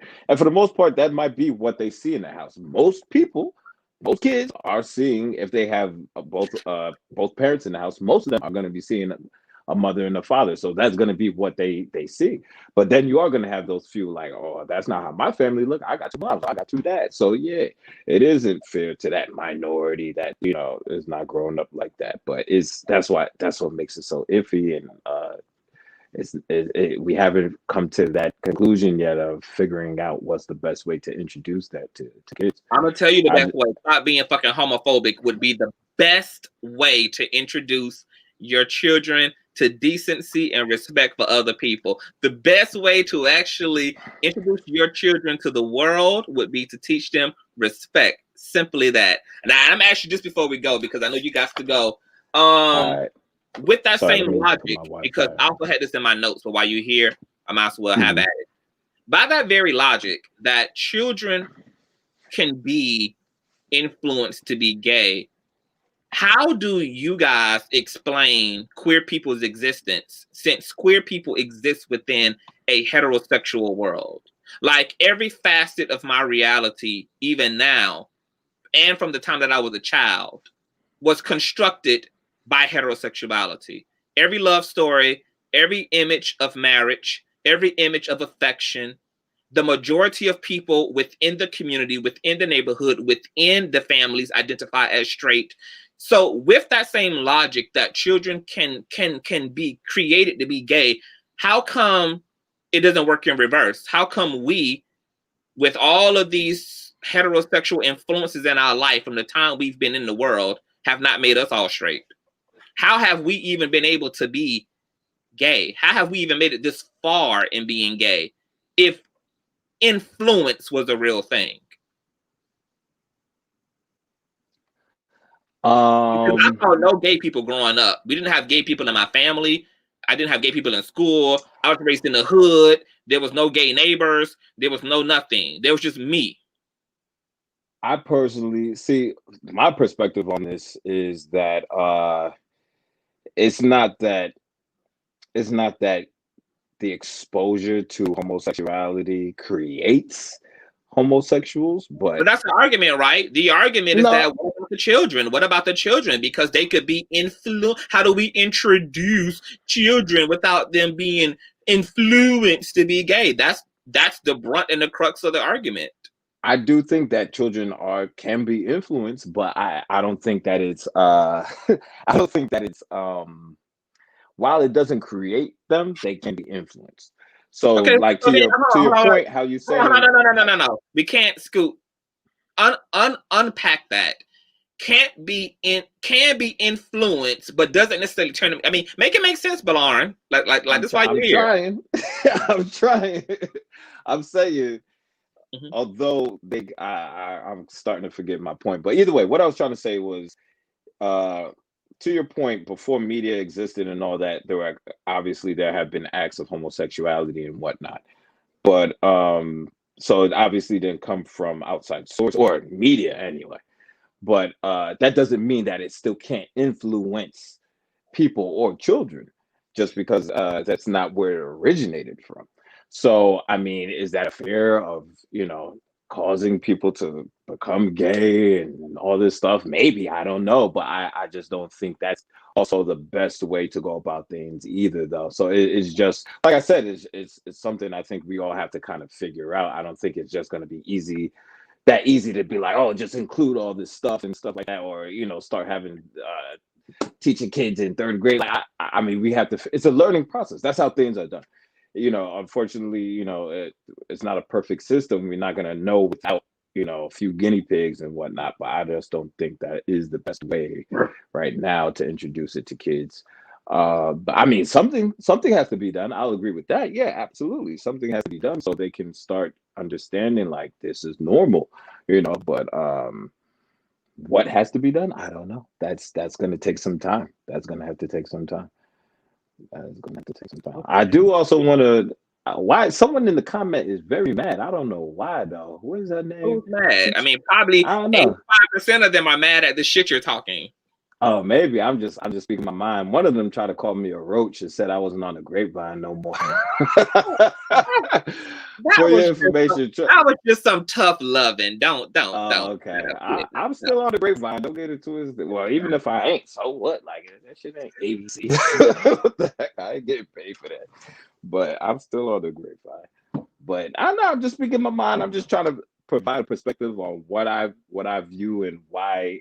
It's one thing I always try to be conscious of is like, I still want you to unpack, because you literally said children can be influenced, but you don't believe that they can necessarily be made gay. Like I don't even know what that means. No, I didn't say that they can't be made gay. I'm saying, yeah, if they can be influenced, they might, they could become, think like, oh, you know what, maybe I'm gay. Like, that can happen. But according to who? Because y'all have heard no gay person ever say that.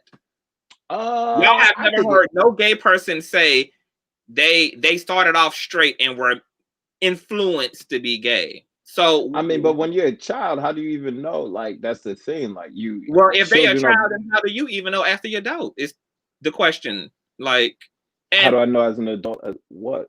like, how would, like, you just said, well, if you're a child, how would you know? I'm asking, well, if you are the adult with that train of thought, then how would you know?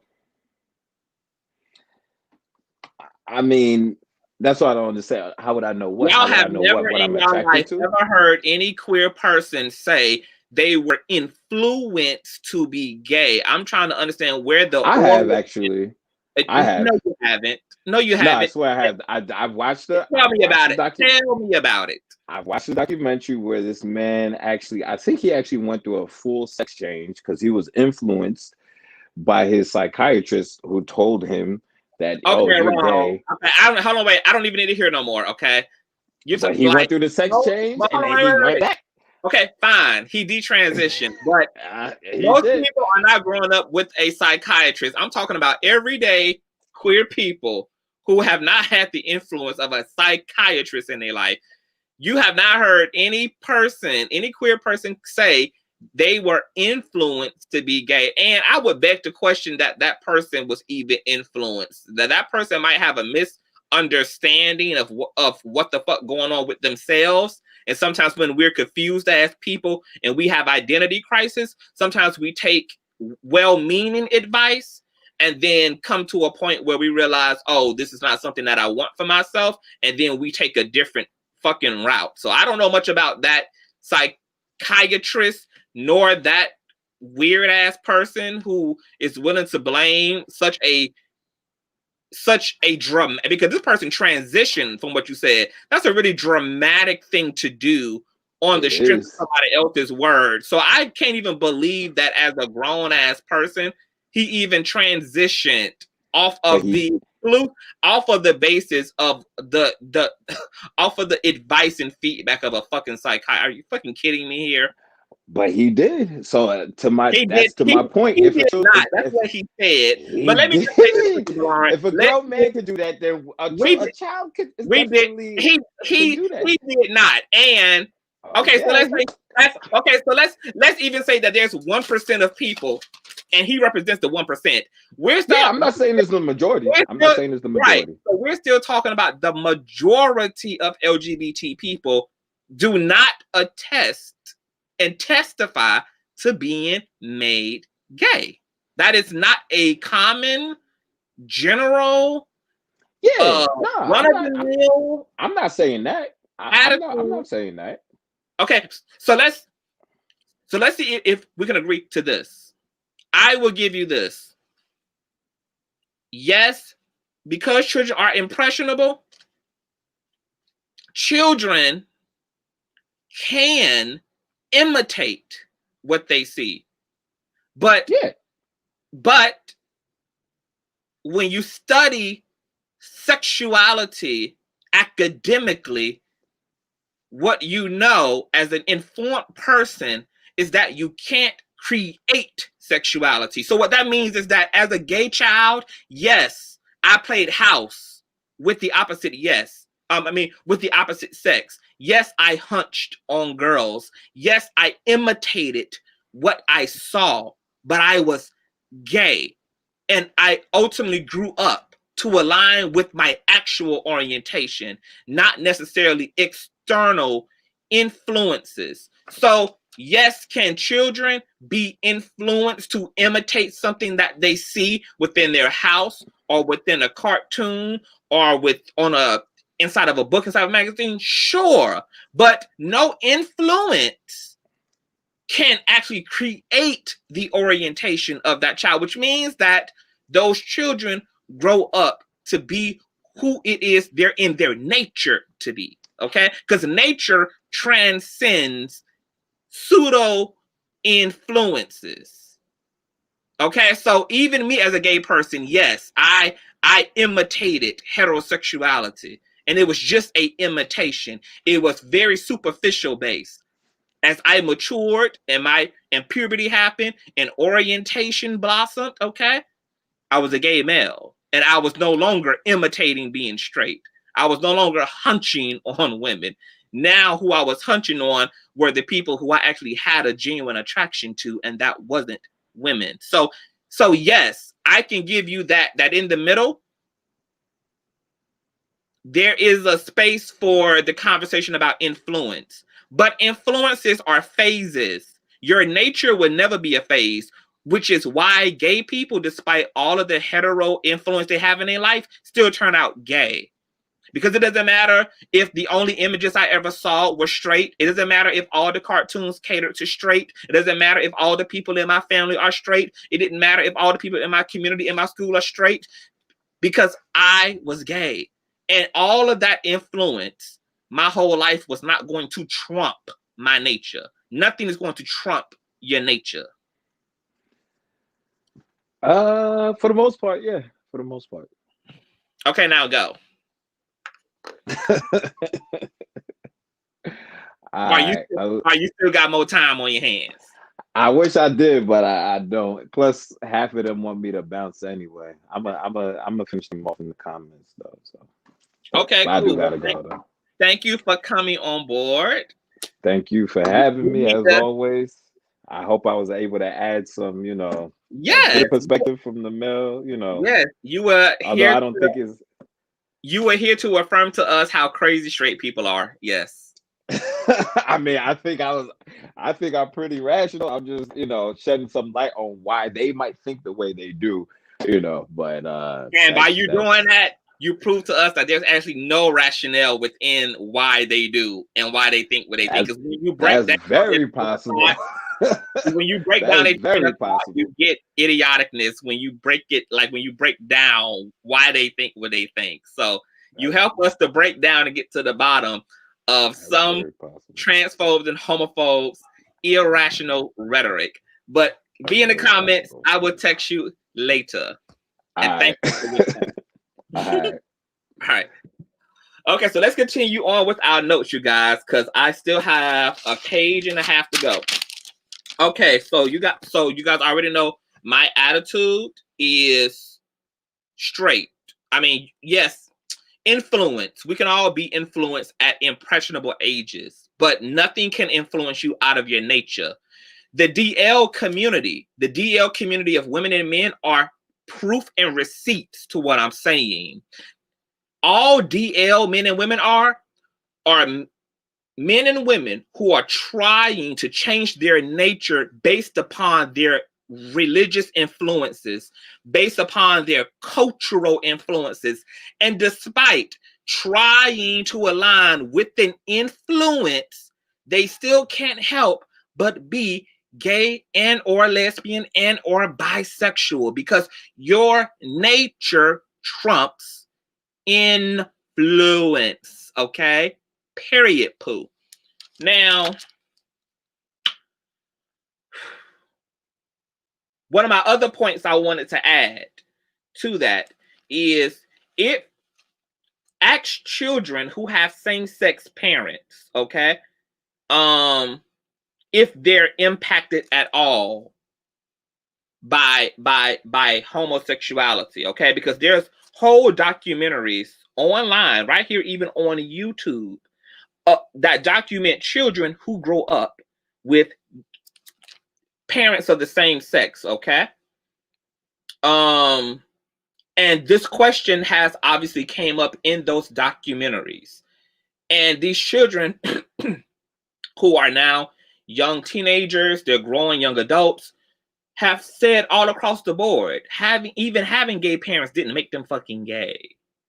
Seeing their dads together, seeing their moms together did not impact their sexuality. There was no relationship between what daddy liked and what they liked, or what mommy liked and what they like. So if you want to know if children are actually really impacted, there's plenty of motherfucking documentaries of children growing up with gay parents who can attest to the fact that they actually are not influenced by that shit, even being raised in a household with queer people. And do you guys realize too that gay men and lesbian women also have siblings?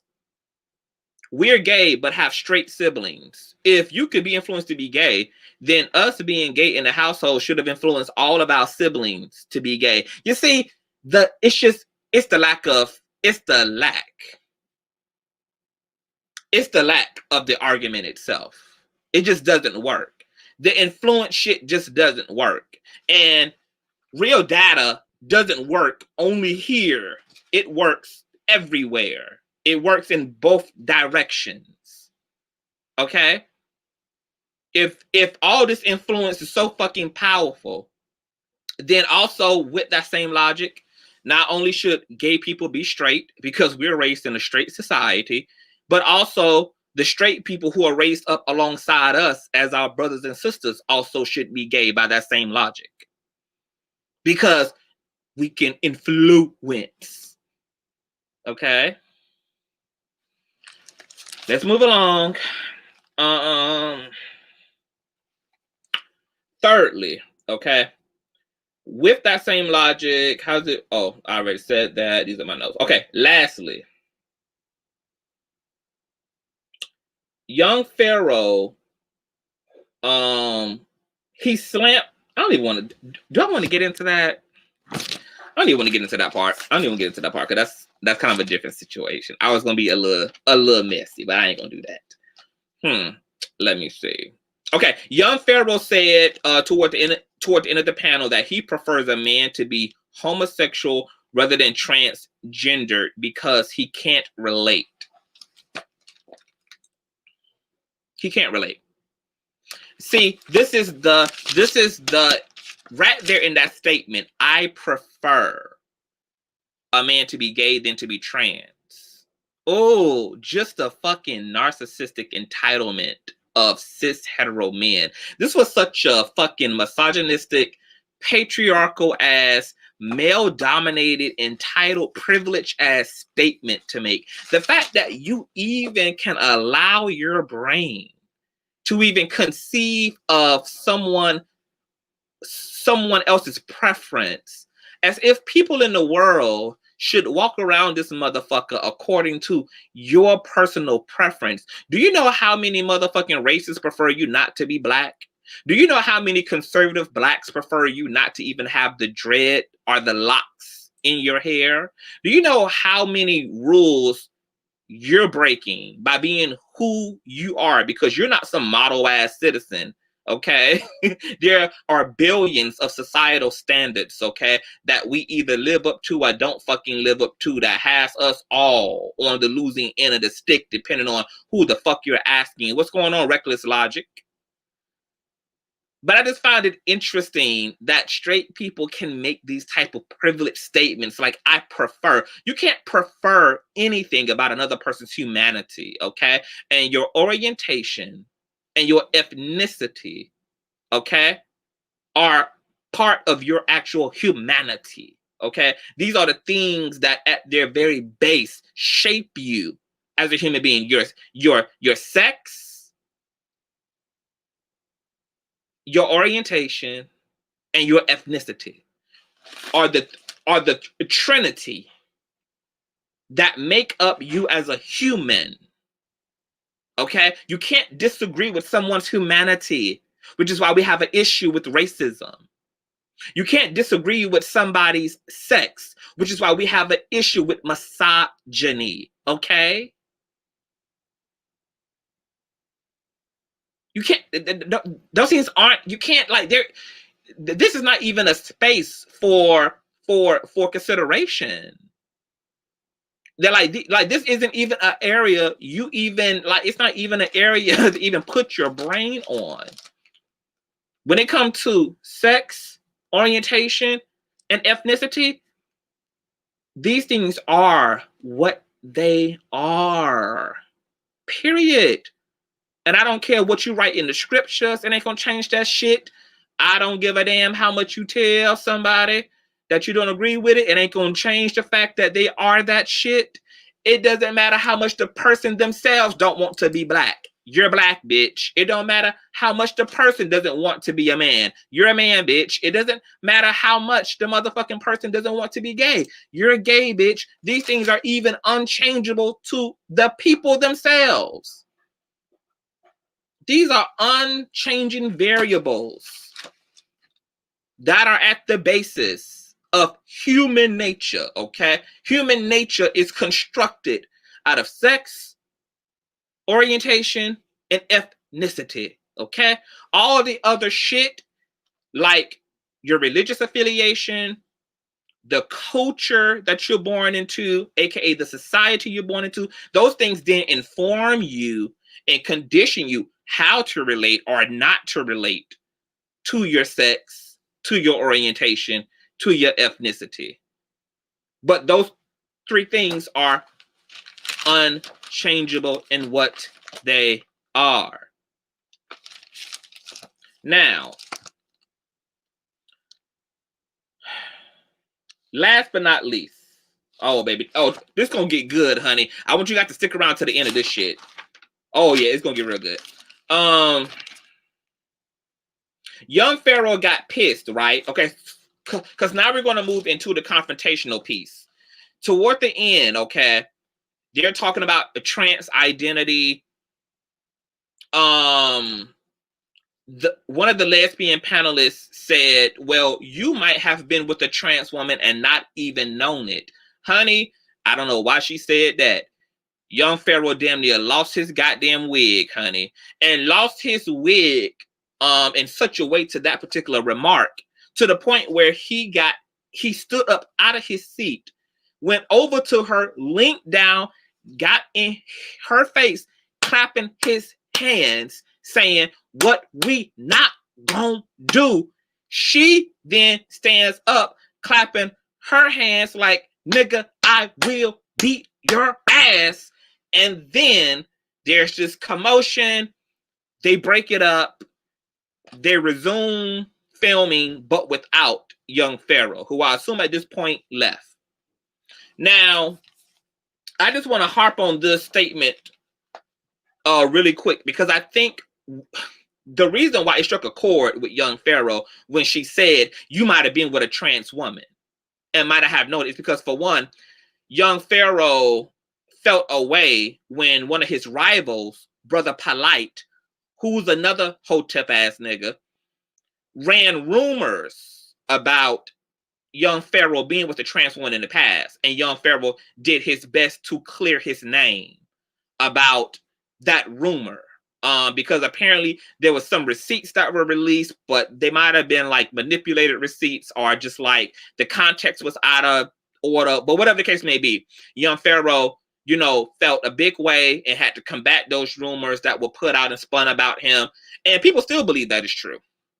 You know, so I don't know whether the comment was triggering for him, but secondly, I think that that question also speaks to a lot of things, because a lot of these men are low-key afraid because of medicine and modern technology. They are afraid that at any motherfucking day, any woman they hook up with could in fact be trans, because trans women are doing this shit in such a way, baby, that you can't tell a aesthetic difference between some of these trans women and some of these cisgendered women. You can't even tell.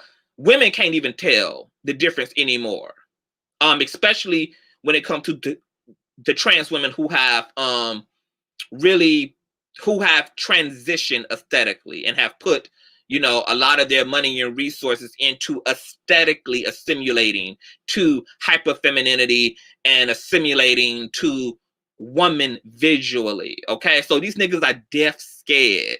They're deaf scared, honey. And I would rather them just say they're afraid than to make it about the trans women. See, the niggas try to run away from their fear by just making it about trans. Oh, these men shouldn't be trans, and you know this ain't right, and that. Nigga, just say you're afraid, and then just let us speak to the fear. Just get you some counsel and support if that's a real fear. But you can't take your fear and make that about trans women. Trans women don't have anything to do with the fact that you think you feeling on real titties. Trans women ain't got nothing to do with that. The only responsibility trans women have in their life is maybe informing men who they deal with sexually on their trans identity, but they don't have anything to do with the fact that you walked over to me as a trans woman and gave me your number and didn't know I was trans. And then you find out that I'm trans later on and you want to rage the fuck out. That ain't got nothing to do with me. That ain't got nothing to do with me. If I'm in the club as a trans woman, minding my business, twerking with my girls, and you come over and start twerking behind me and you don't know that I'm trans and you find out, you don't get to beat my ass. You don't get to assault me. You don't get to verbally assault me. That don't have anything to do with me. Your fear, your resistance, your issues with someone being trans don't have anything to do with trans people. That's your personal fear. And if you that fucking afraid, maybe you should stop walking up on women at all. Maybe you should just stop walking up to women and being sexually and verbally inappropriate and coming on to them unnecessarily to begin with. Maybe actually God is going to use y'all niggas' fear of trans women to make y'all niggas more conscientious and respectable when y'all approach women in general, because y'all have in general a issue with the way that y'all engage women, yet alone trans women. So my hope is that you guys are going to take that fear. You're going to take that fear. And it's going to make you take your precious time when it comes to the way you approach any female, because now you know that some of these women are trans women. Okay? Trans women don't got nothing to do with that. That's all you, bro. That's all you, bro. And what she said was true. And that's why I think it struck a chord with him. Not only because it was triggering, because that's a rumor he had to combat, but because he also knows that when he flips through the index of the women he's hooked up with, who he didn't know shit about, whether that was a woman, you know, that he met at the bar, a woman he took home after the club, or on a real horny night, a woman who you meet off of Plenty of Fish, like that any one of these women could have, in fact, been trans as far as he knows. Because ain't none of you pulling out birth certificates on these men and women y'all sleeping with, especially not when it comes to casual sex culture.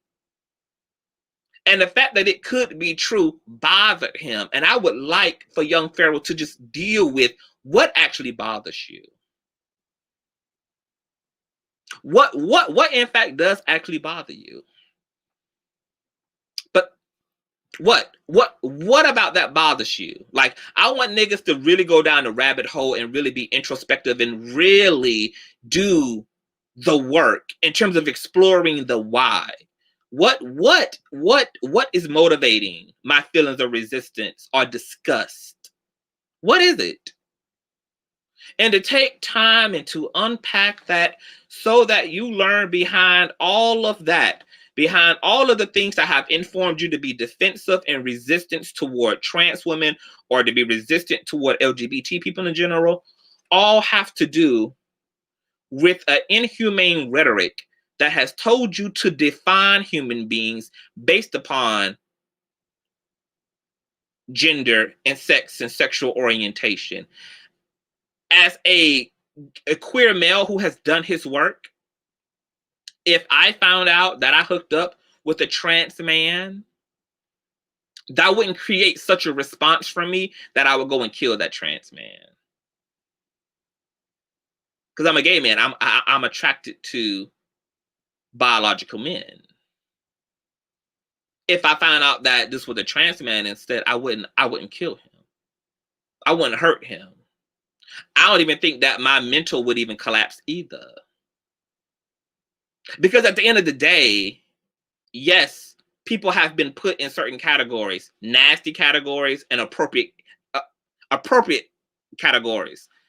Trans people, society has put in a nasty box. Biological people, the world has put in appropriate box.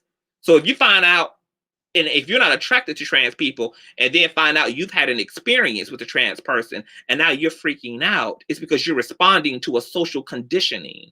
You're responding to an idea that's been drilled into the base of your psyche. But the reason why any healthy person wouldn't be freaking out, why any healthy, grounded person would not then go and commit a hate crime against that person, which has happened. Trans women have been killed and brutalized and murdered as a result of men not being able to deal with themselves, haven't had that experience. But in a healthy person, why no consequence would come unto the trans person is because at the end of the day, I hooked up with a human being. And there's nothing essentially wrong with that. Yeah, I can say, oh my God, I hooked up with a trans person, and oh my God, that's supposed to be nasty. And oh, I hooked up with a human being. I didn't hook up with a cat. I didn't hook up with a cactus. I didn't hook up with a roller coaster. I didn't hook up with the gas tank to my car. I hooked up with a human being. And there's nothing wrong with human to human interaction. And if we want to dissolve transphobia and homophobia, that's what we have to deal with, is start humanizing people again. Homophobia is birthed out of a programmed system to have you dehumanize queer people. So now that you've hooked up with a trans woman, oh my God, something so fucking alien and extraterrestrial has happened. Because the social programming you're manifesting and expressing, okay, is one that has successfully made you dehumanize all the people on those spectrums. To homophobes and transphobes, queer LGBT people are not even human. That's why we're disposable. We're not human. That's why we can be disrespected. We're not even human. That's why you can kick your young queer child out of the house without a conviction, without even a conscience about it. Because you kicked out something that wasn't human anyway. That's why y'all can dispose of LGBT people the way that y'all do. Because we aren't even human to that system.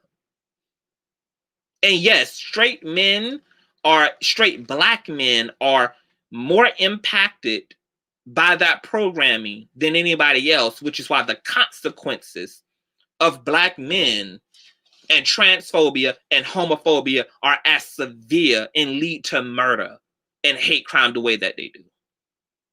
Displaced anger, displaced belief system, erroneous ideas, fostered, nurtured, supported, and reinforced by patriarchy and religion.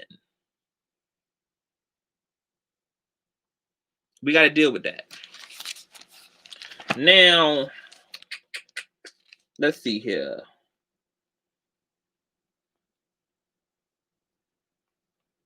Trying to find my notes, you guys. Oh, one more thing about that altercation before we move into the other points. I found it interesting that he got so fucking frizzy and dizzy about the comment from her. I mean, I chuckled. I chuckled that he got so pressed, because men like him and straight people alike a lot of times have a habit of telling queer people that they're being too sensitive. Oh, y'all too sensitive. I have a right to think like this. I have a right to say this. But it's so funny at how straight people can dish that shit, but they can't take that shit, because she had a right, to think that maybe you've hooked up with trans women. She had a right to say that.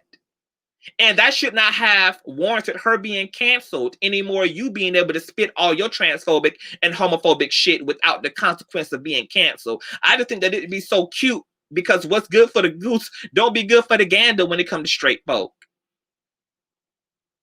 When queer people get pressed and bent out of shape over the dumb shit that straight people say, straight people's comeback, instead of dealing with whether what they said is ignorant or unfair or insensitive or dehumanizing or not, is always to deflect back like narcissists do and say, oh, you're being sensitive by responding the way you're responding to my gaslighting. So I just found it funny that young Pharaoh couldn't sit still and couldn't keep his fucking composure when it came to another woman about something she said, because he has also numerously, across the span of him talking about LGBT shit, has also been somebody that has said that we as a people are too fucking sensitive. Well, look at how fucking sensitive you are, my nigga. Look at how the fuck what somebody said got you up out your motherfucking seat. Look at what the fuck somebody said. Not only got you up out your seat, nigga, but got you as a whole man out your seat to give that fucking energy to a whole fucking woman. How much more of a bitch nigga are you, nigga? That you let a woman get you up off your motherfucking seat. Yeah, it's real cute, right? To tell queer people that they're being sensitive until it's y'all ass being offended. Then y'all ready to shoot, bang, bang, and knock bitches out because of what a motherfucker said and what a motherfucker thought.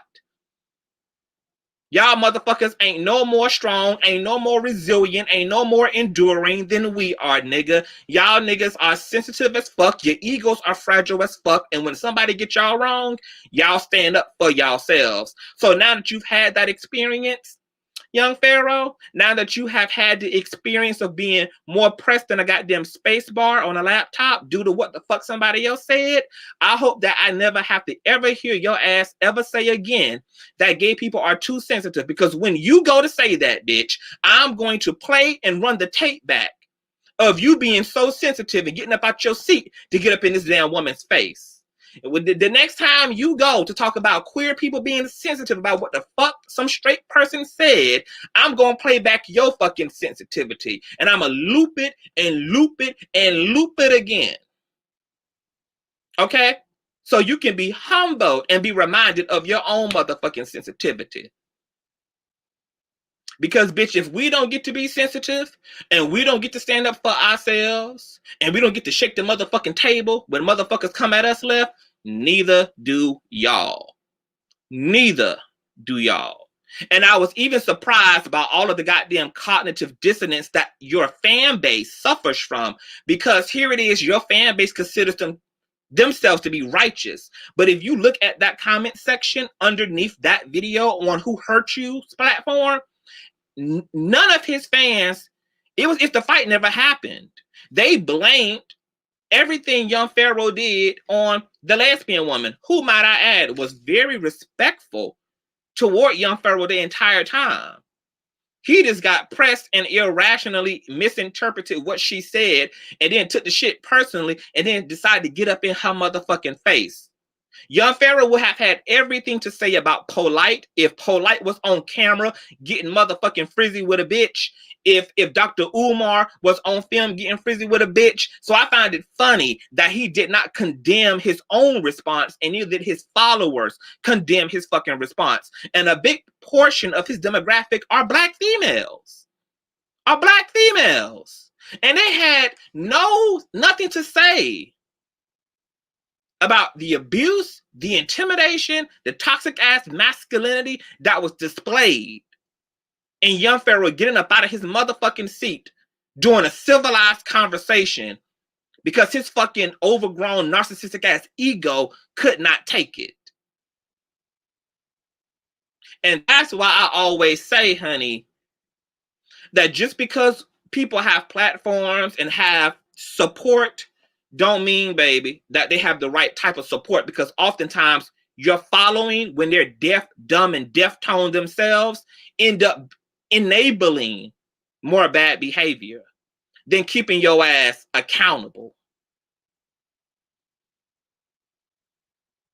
So the next time, young Pharaoh, you want to come out your rabbit-ass mouth talking about queer people being fucking sensitive and butthurt every time motherfuckers find they sex nasty or don't or find what they doing detestable, we got your sensitivity on display too, boo. I guess we all gonna be sensitive about some shit around here, right? Okay, girl.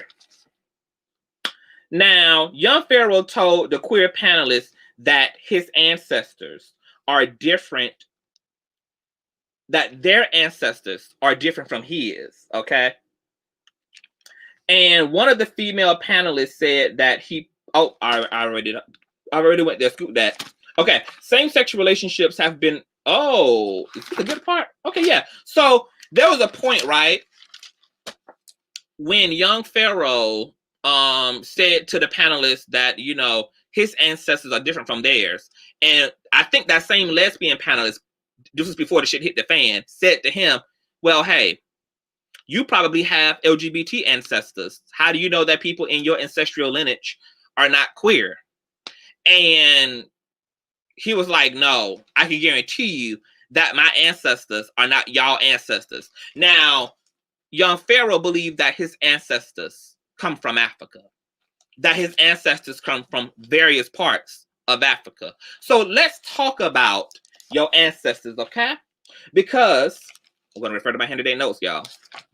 We're about to get education here. Same-sex relationships have been reported in various countries within Africa, including Bohemia, Banyaro, and the Bangada King. Okay, I just kind of fucked that up. The Bangada King of Mawage, and forgive me because I want to butcher the fuck out of these African ass terms, okay? The Bangada King Wanga the second was widely reported to have engaged in sexual relations with his male servants, okay? Because homosexuality has been reported in various countries within Africa, okay? Including what? Bohemia, Banyara, and the Bangada. King Wanga the second, widely reported to have engaged in sexual relations with his male subjects. Male subjects, okay? Let's continue on. Chabaida in southern Africa have men dressed like women, behave like women, and denounce being called men. There's a sect, okay, of non-binary, non-gender conforming men called Chabaida in southern Africa who dress like women, behave like women, and denounce being called men. And we're talking about pre-colonial Africa. Everything that I'm going to be citing here was Africa before European invasion, was Africa pre-colonization. Okay? Okay? Pre. Before the conquistadors settled. In present day Angola, okay, there are sets of men there who speak, sit, and behave and dress like women, who also engage in marriage to men. Such unions are even honored and revered there.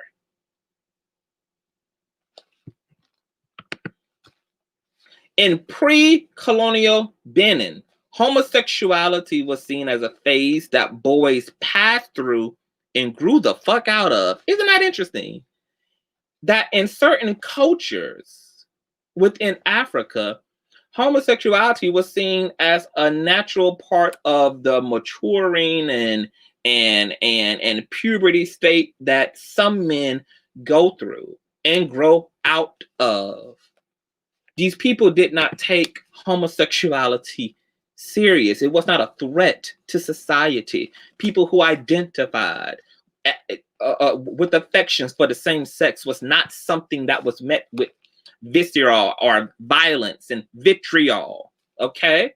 These things were incorporated into the way they understood human nature, the complexity of the human nature, the complexity of orientation, okay? Non-binary, transgendered, non-conforming sets of men and women existed all over Africa, okay? Pre-colonization.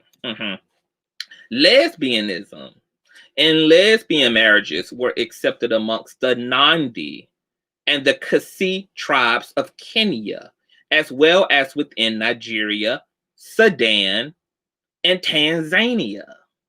Okay? In Cape Bantu, lesbianism were ascribed to women who were in the process of becoming chief diviners, also known as insanuses. And the list goes on and on and on and on about the presence of trans, homosexual, and lesbian people in Africa, ancient Africa, indigenous Africa. Why do you think the colonizers had to come and indoctrinate Africans with Christianity? Because sexuality, these things were explored and accepted within the community. The way you related to your gender, being non-gender conforming, those things were incorporated, not resisted, not disposed of. The white people came over here and thought we was fucking crazy. These people accept homosexuality. People revere homosexuality. People revere lesbians. People revere transgenderism. Oh yeah, they had to give us a fucking Bible. Why do you think the colonizers gave the Africans the Bible? Because African people were deeply metaphysical, progressive, and spiritual in ways that transcends the fucking ignorance of religious bigotry and stupidity. And white people wanted black people to calm down with their progressive ass attitude. White colonizers wanted Africans to calm the fuck down with their witchery, okay, with their spirituality. Because, baby, we were a people ahead of the curve and ahead of our times. So when the lesbian panelist says, you probably have ancestors that are LGBT. Yeah, young Pharaoh. If you claim that your fucking ancestors came from fucking Africa, oh yeah. 9 times out of 10, baby, somebody on the LGBT spectrum was your great great great great great great great uncle, your great great great great great great great great great great grandmammy, your great great great great great great great great grandpappy. They on the list. Because you can't talk about the largest continental mass, okay, on the planet, and then think that a little bit of everything and everybody was not birthed out of it. You're talking about Africa, for God's sakes. Africa. Everything started there. Everything is ending there. Okay? So this concludes my review of Who Hurt You's Gay Rights. I found it interesting too. That they never even spoke to the actual issue. The whole fucking commentary didn't even have anything to do with rights or have anything to do with why we should fight for queer rights or not fight for queer rights. It was more so a panel of queer people having to defend their sexuality and a straight person defending why they don't like homosexuals, which I feel like doesn't even have anything to do with the question. Because, see, when I think about civil rights, I'm not projecting all of my personal beliefs into civil rights. If I believe in, right, so if I believe in freedom of religious choice, right, that means that what I'm fighting for and what that includes is not only my right to choose and to worship according to the faith of my choice, but I'm also pro-choice for all other people to choose and worship for whatever faith is of their choice. Whether that's Islam, whether that's Hinduism, whether that's Buddhism, whether that's a cult, whether that's Christianity. Because civil rights are without personal nuance. You don't have to like queer people or agree with queer people. But if you agree in principle that all people deserve to be treated with decency and respect, then by that very principle alone, you are pro-gay. And voting in the best interest of queer people and their right to conceive, their right to marry, their right to be, is not also indicative of your personal beliefs. Because I think that sometimes straight people think that it means that they're supporting what you're not supporting homosexuality or transgenderism. You're supporting people's choice to do what the fuck they feel is in the best interest of themselves. The same choice and privilege that you walk around in this world with. That's what you're supporting. And you can support queer people without also agreeing or without intellectually agreeing with sexuality. The two are not mutually exclusive. I don't worship Satan, but I agree that Satanists should have the right to be Satanists. Because the moment that I start making the argument that Satanists shouldn't have the right to be and to worship in the Satanist religion, is this, I open up a can of worms. Because then my worship of Christ can also be argued against me. See, when we start participating in taking away people's rights, what we start participating also is in the system that also gets to turn itself against us. According to the scriptures, there's going to come a point in time where the world system is going to denounce Christianity, and Christianity will be outlawed. There's so many places, especially in third world countries right now, where Christianity is outlawed. If you're found worshiping or participating in Christianity, your ass is murdered and hunted and disposed of. Is that right? No. Whether you're a Christian or not. Whether you agree with Christianity or not. Right. It takes away our liberty.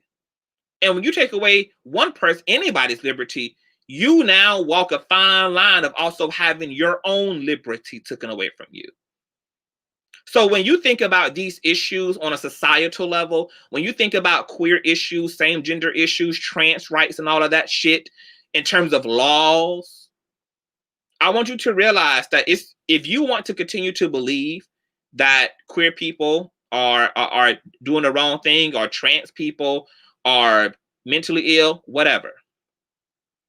But when you go to vote and listen in on these issues that have to be legislated for the sake of safety and provision for LGBT people, I need you to remove the LGBT part and just think about these people as people and what their actual rights should be. You don't have a right to decide whether people are gay or not.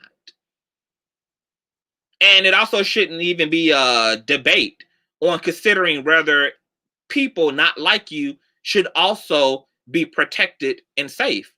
To me, those things are not even a fucking issue. That's not even a debate. The love in my heart makes that non-debatable for any person. So when I vote for the liberty of myself, I have to realize that everybody, when you're combating your own privilege, it's about being mindful of your privilege and realizing that, oh my God, my privilege is shaping my attitude of liberty.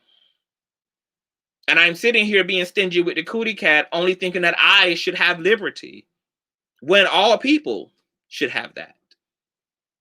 All people are endowed with certain inalienable rights by their creator. All people deserve the right to self-actualize for themselves.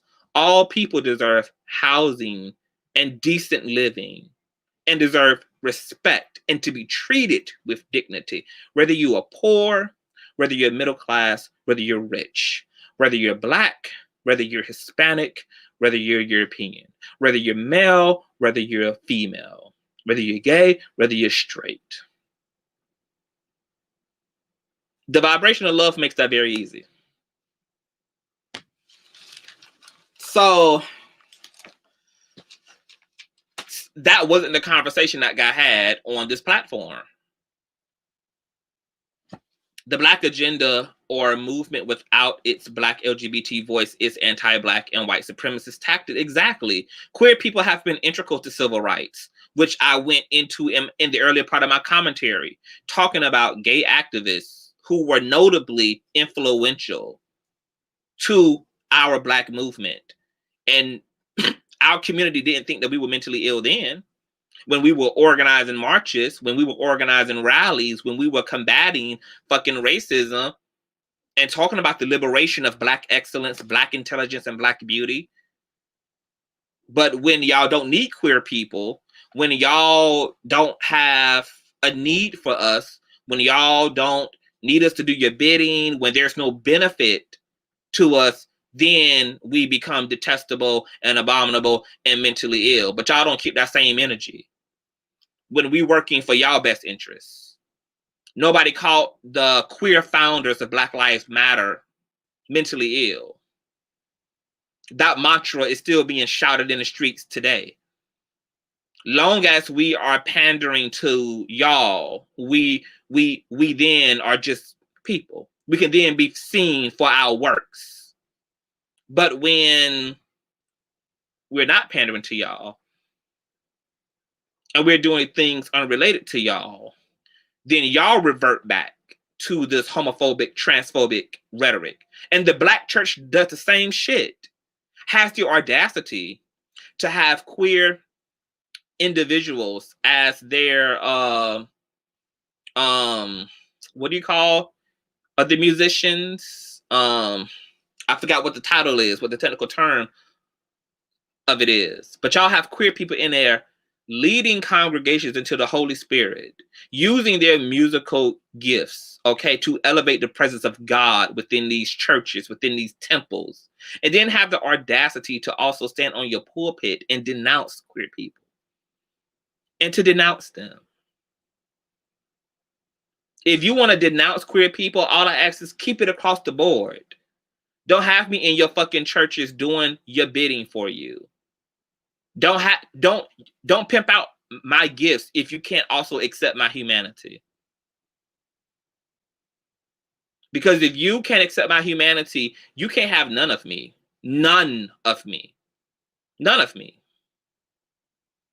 You can't have none of me. If you can't have honor and respect for my humanity, you can't have anything that comes with that humanity. And that includes my gifts. That includes my intelligence. That includes my abilities. But the world is deeply hypocritical. The world is profoundly hypocritical. Profoundly two-faced. Profoundly fake as fuck. Profoundly suffering from cognitive dissonance. Profoundly dualistic. But now we entering into the age of Aquarius, and now it's checkmate, bitch. See, the last are now working in this system to be the first. Y'all know why we seeing all these collapses socially, politically, economically? It's because God, spirit, is preparing the world for the last, not for the first. That's why the temples of the privilege are collapsing. That's why the economy of the privilege are collapsing. That's why the reputation of the privilege are collapsing, because God is preparing the world for the least of them. Okay, God is reversing the motherfucking pose and setting the stage for those who've been on the outskirts, for those who've been outcasted, for those who have lived in the sewers of society. Okay, those balconies will now be theirs. That stage would now be theirs. These prophecies have been coming down the pipeline of society and humanity for generations to generations to generations. And now we're going to see a total stirring and manipulation and disintegration of the world as we know it, because God is preparing the world for the humbled. It's gonna be retribution time in this motherfucker. White people been scared to death, wondering what the hell will the blacks do if the blacks get into power. Well, that's probably a fear that everybody gonna be suffering from too. What in the fuck? Men are now questioning what in the fuck will happen if women get in control of the world. Straight people are now wondering what in the hell would happen if the trans and the gays get in control of the world. Guess what? Y'all about to find the fuck out. Because Joe Biden got all female power around him. Vice president, judges. He's erecting the divine feminine and his administration.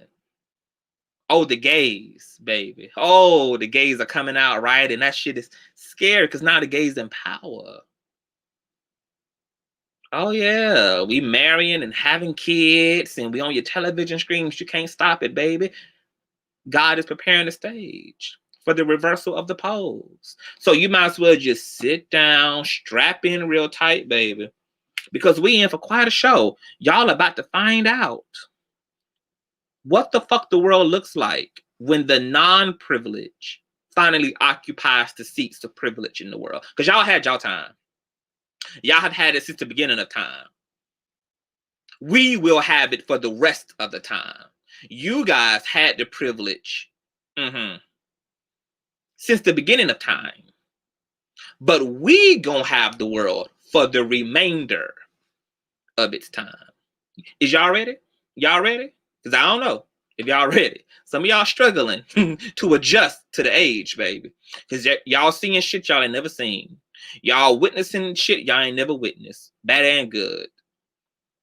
Y'all seeing people in places you ain't never seen them in, and seeing places with people you ain't never seen there.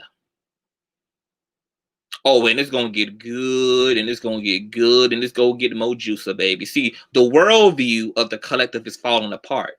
People shook right now because they don't have no frame of reference for what the fuck is to come. And the reason why you don't have a frame of reference for what is to come is because God is doing something totally new. And it scares your ego that you can't predict now. That's how you know you're dawning upon a new age, baby. Because you can't even predict now where this is going. God done snatched the wig back, bitch. So just get ready. Innovative shit is happening. What's going on, Elijah? Yeah. I'm here for it. Now, I've been here for 2 hours and 30 minutes. I was going to open the lines, but I think this live has been long enough. Maybe, let me see. Maybe I'll open it up and put another extra 15 minutes. Maybe.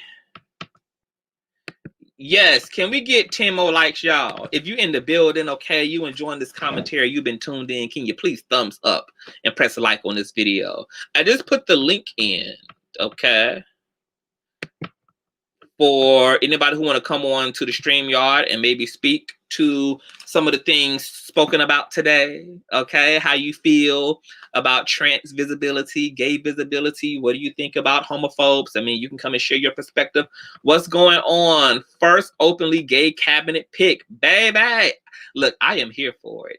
I was not a part of this world growing up. The fact that I get to witness this is beyond me. My parents did not grow up in this world. Their parents did not grow up in the world. And their parents did not grow up in this world.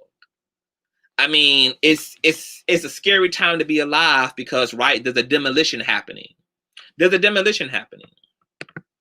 And just like childbirth, it gets ugly before it gets good, okay? Childbirth is a beautiful thing because of what's coming through. But baby, what has to happen for that baby to successfully come into this world, for that life to come into this world? It's real ugly. And we are experiencing birthing pains. And those birthing pains will get darker because the error of our ways are deep. They run deep into our society. This isn't about surface change. The reason why this change feels so dramatic and polarizing to us is because God is doing deep surgery on humanity. Deep surgery. This is a deep heart surgery, and it's a deep mental surgery. And it's going to be uncomfortable. There's going to be bloodshed. There's going to be a lot of temporary suspensions of pleasure. Okay. Everybody's having to sit their ass down. Everybody is being put in the same boat right now because everybody is being put on pause. It's like when there's paint going on within one of the rooms of your house, and you tape off the room so that nobody can enter in because the room is under construction. COVID, this pandemic, is just symbolic to the roping off, the taping off of our world, because God is preparing it. It's under construction. And we're being kept out of it for the sake of not making a mess out of what God is doing. And I look forward to seeing people with voices who ain't never had them. I look forward to seeing people in places they ain't never been before. I am going to enjoy this. Oh, yes. It's been superficial far too long. Too long. Surgery is happening now. And some people ain't going to make it either. It's going to be some casualties. It's going to get tough. It's going to get rough. There are things astrologically happening. I don't know if you guys were witnessing the Great Conjunction last night, but there was a channel on YouTube that was streaming it, honey. It was quite awe-inspiring. I believe it's still going on, actually, the Great Conjunction. You guys should check that out. I actually prayed and went into spirit during this time. And, of course, my handy-dandy, always reliable co-host, the Purple Lover, is here. What's going on, Indian? Hi, how are you? I'm wonderful. How are you? I am doing good, especially with these new energies hitting the planet. I'm loving it right now. Girl, these new energies taking me out. I have not adjusted yet. Like, they are taking me out.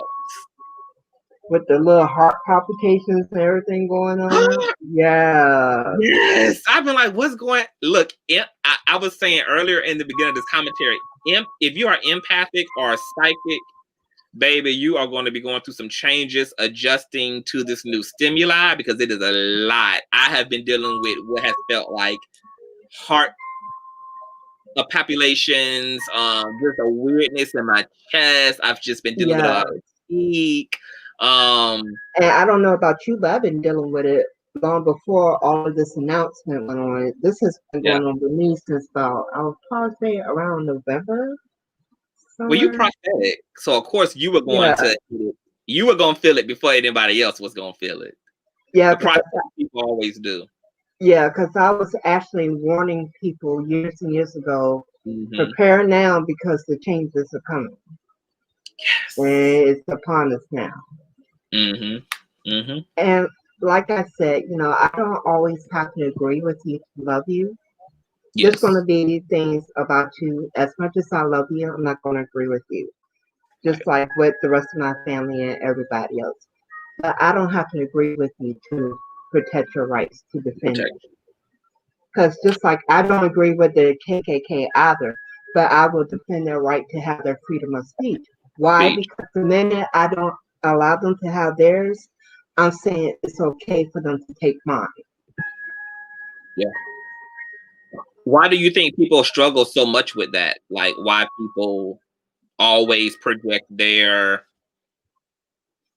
personal into things that are kind of more general? Because the programming is so deep. It's designed to the powers that be. Because prior to this programming, if people had an issue with the powers that be, they overthrew them. And because they realized that it was dangerous for them to have people united, they put everything into play to keep people ununited so they could protect themselves.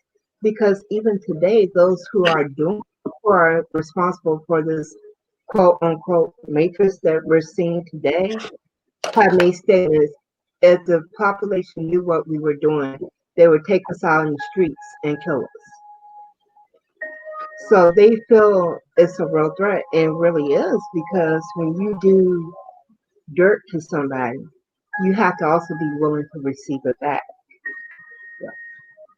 Mm-hmm. And they know their time is coming. Right. Because the earth is going through her birthing pains right now, and everything in her body, if it's not serving her, it will be destroyed.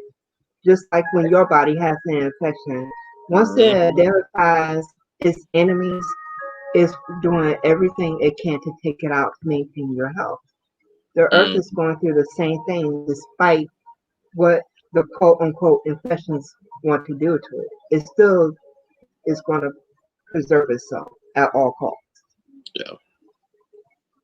And they're not understanding it. And that's why you see all these type of interactions going on within communities, because these energies are making everybody having to be accountable for their actions. Yeah. Yeah. And I want to say hello to Rings of Blaze. What's going on?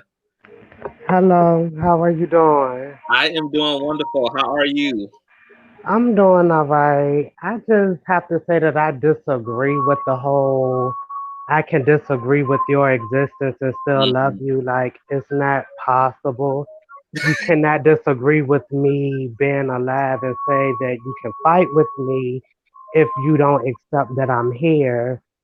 As far as like everything else, it was awesome. It was amazing. It was great insight. I really love you bringing up the ancient African cultures because I feel like a lot of people forget that, as well as the Native Americans. I mean, Pocahontas' father, the chief, his medicine man was a homosexual man. He warned the chief to watch out for these colonizers. Yeah, they don't teach that. Wow. Of course they don't teach. Of course they don't teach. And that's actually my tribe that he's speaking of. He's talking about Powhatan, which really isn't his official name, but that's the name the white man gave him. It's a different name. I had not ever known. I'd never known that. That is very interesting. Well, let me ask you this, Rings of Blaze. So, what you saying that you don't agree that people can disagree and yet love? Like, what do you think about those of us who've been raised in families with parents who might have disagreed, or grandparents who disagreed, but who still loved us and supported us, but also made it clear what their belief was about sexuality? Well, I can't tell anybody how to feel. I can only say from my standpoint, you cannot say 100% that if, okay, when I came out, my people, some of them was there, some of them wasn't. And a lot of my family would not fight for me if something happened to me. I know that for a fact. And just because we're black, like they say, like your blackness comes first before your queerness. No, when I show up, you're gonna know that I'm gay. Even from me talking, like everybody knows that. So I don't really agree that people can say that. But if you can say that, like, I love you, even if you don't agree with it, but just say that you Hold on love for a me. minute. Don't Hold on say for a minute. Perp, can you turn on your background a little bit, boo? Oh, I apologize. Sure. No problem. Okay, Ring, go ahead. Yeah, but you can't really say that, well, they can't, people that disagree can't really say that they will fight for you because in actuality they wouldn't. Even a lot of, I hate to bring it here, but a lot of gay black men, especially the straight passing ones, would not fight for us. Gay black femme queens and the trans women, we had to fight for each other. Nobody else would fight for us. Right. Stonewall, that movement was black and brown, gay, Mhm. feminine man, everything.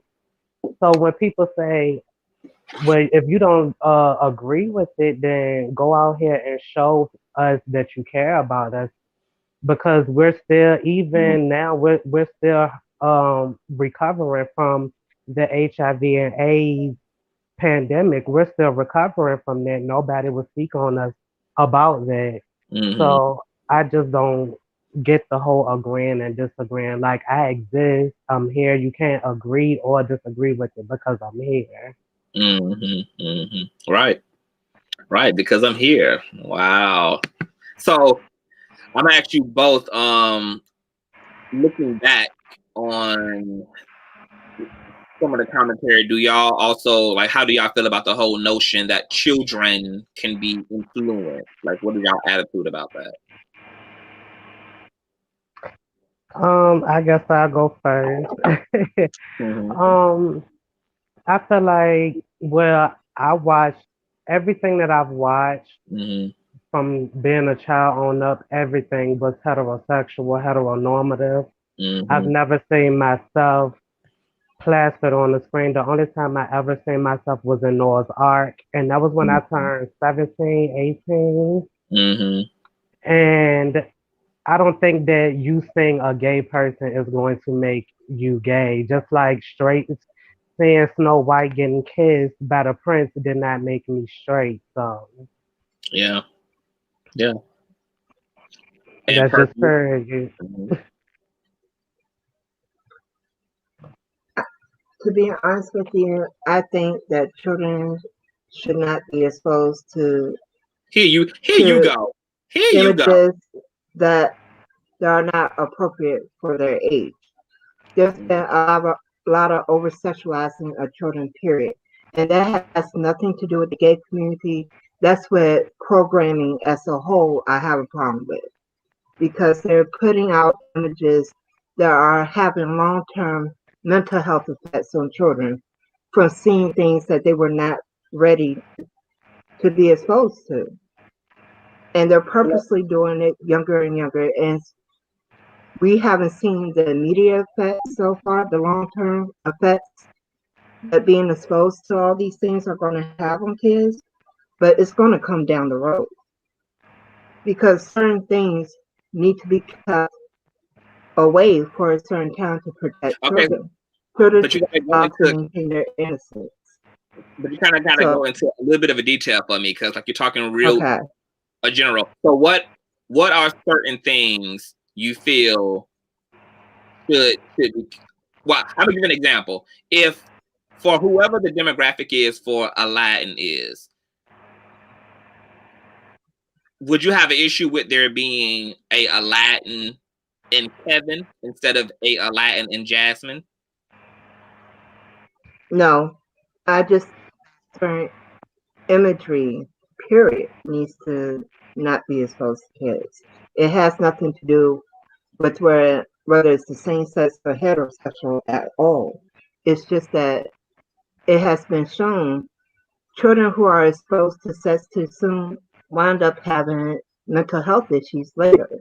So I'm But let's not concerned wait. about Let's it not being get too. a Kevin and Aladdin or anything else. I'm just concerned about the over sexualization of children. As far as seeing Hold a on, hold gay on. man, Hold on, before you scoot there, mhm. because I gotta stay here for a second, because something that I find that always happens is we No, I'm keep. about to go directly to what you were saying though. Oh, okay, As well, far I as want to be sure though. I just want to make sure that, because what I'm talking about is not hypersexuality. I'm literally talking about what happens in these childhood films between Beauty and the Beast, Aladdin and Jasmine, which is not sexuality per se. It's not raunchiness. It's not sex. Is not displayed, but there's just a love story between the king and the queen, the prince and the princess. If we insert, instead of some of these uh, hetero couples, we insert gay couples in these same narratives, children love stories. Because you're talking about over sexualization, but it seems that the large I have no demographic issue of with that because the heterosexual world is people? going to show it to them anyway. I have Huh? no problem with the media representing how the world is. The only thing I have a problem with is when you're introducing things into children that they should not be exposed to. As far Um, as having representation of all communities, that's extremely important. And I wish there were more situations where they were exposed to the community, as well as seeing, I really would in things as well, because that's what the world looks like. I really would like to see media that reflects what the world really is, instead of othering people. Because when you other anybody, you're creating a dangerous situation for the group that's othered. Okay. It sounded like you was about to say something. Rings the blaze. yeah, I just have to say it is gay and trans and non-binary children. Even if you are non-binary, it does not mean that you are gay. I would love to say that anybody can be non-binary. You could be straight and non-binary and gay and non-binary. My my my I guess question or rebuttal would be if if it's the sexualization of kids that's the problem, why did we all have to watch Belle get kissed by the bee, or Tiana get kissed by the frog, or And even that was Cinderella and inappropriate. her god? You know, it is not appropriate, and that's my thing. Why should that type of sexual? It's normal, I guess, by default because nobody really cares about the other side of sexuality. But I think that's what it is. Even with people say it's the sexualization of children, I don't believe that anybody wants children to be sexualized. I just think that people want to be represented. Like if I had somebody in my face like a Garnet from Steven Universe or any of these characters that they're saying are now queer, I think I would have felt better about myself growing up.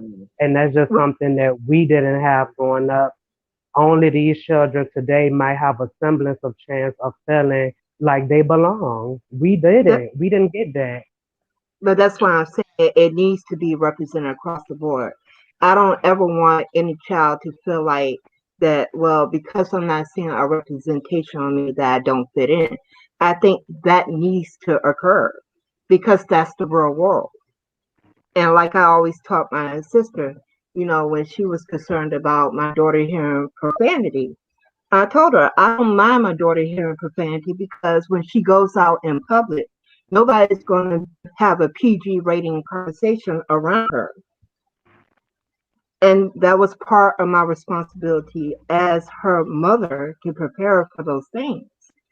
That's what I'm concerned with, is making sure that if you're transgender, non-binary, or whatever it is that you're calling yourself, that there's representation so we're not seeing children commit suicide because they feel like, that everybody can bully them because basically they're not seeing themselves represented. And these conversations are not getting had by parents that just because somebody isn't exactly like you doesn't make it okay for you to harm or to harass them because of it. I'm Those gonna be are the honest. conversations we I'm gonna need be to be honest. having. I agree. I'm gonna have to be And that honest. was my responsibility as a parent to I make feel sure that my daughter understood that. absolutely. I feel like my issue with that statement, not with you per se, but with that statement is just like I said to uselessly sexy.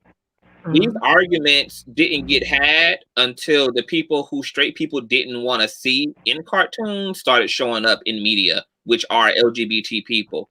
To me, it seems like a cop-out when straight people argue that, oh, well, of course now, let's just throw all affection out of cartoons and media when that's still out of a attempt to blind and to marginalize queer people and to keep them out of these spaces. So, and to me, a lot of it feels like what racist white people do, where racist I white understand the hold on, perception.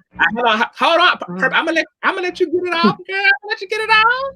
I'm gonna My let you get it bad. I'm sorry, conscious. Sorry. let me complete I just want to complete my thought, because to me, I see the same thing happen when it comes to white people and their privilege, where they will vote against their own interests if it means keeping us out of the space, because that's how committed they are to their own privilege. And heterosexuals do the same thing, where it's like, oh, okay, well, yeah, I would want to see myself represented in media as a straight person, but hell, if it means trans people got to be there and gay people got to be there, I ain't got to see me. We can throw it all away. I don't want to hear the conversation about now how straight people feel about hetero affection demonstrated in media, because that wasn't a conversation and that wasn't an argument and that wasn't a debate and that wasn't a point for straight people before queer people started showing up in those spaces. Now, all of a sudden, that queer people are now in those spaces, there is this strong ass emphasis that now, what about the children? And what about Jasmine and Aladdin? And what about, and you know what? We shouldn't have those things there. Well, they were there and they've been here since the dawn of time, and straight people collectively support that. And now it's only a conversation because queer people are there. And that makes me bet the question of what the context is now for straight people who are now making the argument that they don't want to see those things demonstrated in children's media. Because it seems to me to be very convenient, and it seems to me that the context here, once again, just boils all the way down to some variation of homophobia that probably most heterosexual people deal with, and rightfully so, because most straight people are indoctrinated, programmed, conditioned, and made to be homophobia. And so I feel like these micro displays of homophobia show up in things like this, where, yeah, it sounds cute and cozy enough to be like, no, I don't want to see it at all. But I would challenge straight people to really evaluate if it's really because you don't want to see Jasmine and Aladdin and you feel like kids shouldn't see any display of affection between people of the opposite sex, or if really the truth is you just don't want queer people having access to that space. And if they do, then y'all are willing to throw away the whole thing to keep gay people and trans people and lesbian people out of that shit. Okay, well, I'm going to answer what you asked. For me, it's not about that at all. It's about the fact that I was raped at 10 years old. And the environment that helped to create that was the media that over-sexualized children and made it seem like coming after a 10-year-old was okay. Just like the Shirley Temple thing is highly inappropriate. They had a child pretending to basically be a prostitute at the time. These are the things that I'm speaking of, because a lot of the things that happen in those type of situations with the media help groom children to be violated by pedophilic adults. That's what my concern is. It has nothing to do with showing appropriate love between adults. There's, like my father used to say, there's a time and a place for everything. And I think when you're introducing images to children at a young age, it can help groom them for things that are not so nice. That's my concern, because I was one of those people who got violated. And I do believe that a lot of it had to do with seeing images like Shirley Temple playing a prostitute or being a burlesque dancer, and she's a toddler, making it seem it's okay. So these grown-ass men violated children who went along to violate other children. And the whole grooming process started all over again. So no, for me, it's not about that at all. It's just about catching kids. I think even Disney has done some sick ass shit, and if people really understood the history of Disney, you wouldn't be so thrilled to let your kids partake in Disney, because But even Disney just has like had a Disney, nasty it's history something with that's the CIA and everything else. yeah, of course. But it's not just Disney. Yeah. Like straight people just participate in that type of childhood, in those type of childhood visualizations across the board. Like whether it's Sesame Street, whether it's Mm-hmm. um, Barney and Friends. Like it's just cartoons and children's media in general encompasses these romantic love stories that straight people just have not had a problem with. They just not had a problem with those things until we now are in those same spaces. Yeah, but Straight people have not been out here in the drones protesting or creating channels dedicated to speaking against the powers that be that write romance into children's novels, etc. There's been no backlash whatsoever. The only backlash that we all agree with on both sides, whether we gay or straight, is explicit sexuality displayed to children. But nobody has protested um a simple affection shown to children through these romantic imageries. No, these children's medias are not depicting a Latin and Jasmine fucking, but they are uh, depicting a bond. They are uh, depicting a kiss on the lips, a kiss on the cheeks, a marriage, even a cutesy, rootsiness between the couple. And I don't even have a problem with those things. There hasn't been any impact that I feel has been detrimental to children's psyche by seeing, because you're seeing that even in their households having parents. You're seeing your grandparents kiss and hold hands and show affection. You're seeing that just in real life. I don't have a problem with that. But my issues would just be, why can't we insert other people with other orientations into those equations as well and be just as welcoming and just as accepting, and use it the same way that we use those cartoons to even educate your children that, look, the world doesn't revolve around them, and it doesn't and it don't revolve around people like them, that they are living in a world, living in a space, and they're sharing that space with people from all walks of life who show up very differently than they do. And they're going to be in school with kids who are very different from them. They might be born into families where somebody in the family or a plethora of people are different from them. And so keeping children from the reality of the diversity in the world, I think, is more damaging than actually taking these opportunities where queer people show up in these spaces and then saying, look, no, I agree with that. This is a gay man. This is a lesbian woman. And if you end up going to school with someone like this, I want you to show them respect. If you see people behaving like this toward each other in the world, I want you to mind your business and I want you to show respect. No, I agree with what you're saying. If it's good enough for one group, it's good enough for all. What I'm having a problem with is, like you brought up the Beauty and the Beast and the Frog and the Princess thing. The Beauty and the Beast taught really toxic relationship values. Really toxic. Like sitting up there taking verbal abuse from a dude. He actually came to violence at point in that movie. There's a lot of things that quote unquote Disney has done that has been extremely toxic, because now you have a lot of young girls thinking that if a man treats you like the Beast treated Bill, that's normal behavior, when it really is not. That's a freaking red flag parade happening. But it's being normalized. I would prefer, to be honest with you, to see a healthy gay relationship versus this toxic shit that is being given to children to emulate. I want to see those type of relationships. What I don't want to see is some child being taught that if Bobby is mean to you or is beating on you, that means he likes you, that means he cares about you, when that is toxic, dangerous behavior that he's portraying. Because like I said, a lot of people right now, I don't know if you're aware of Shane Dawson, a lot of the people that looked at him, that grew up watching him, is now complaining that Shane Dawson basically groomed them so other pedophiles could come and violate them. Mm-hmm. This is the shit that I'm talking about.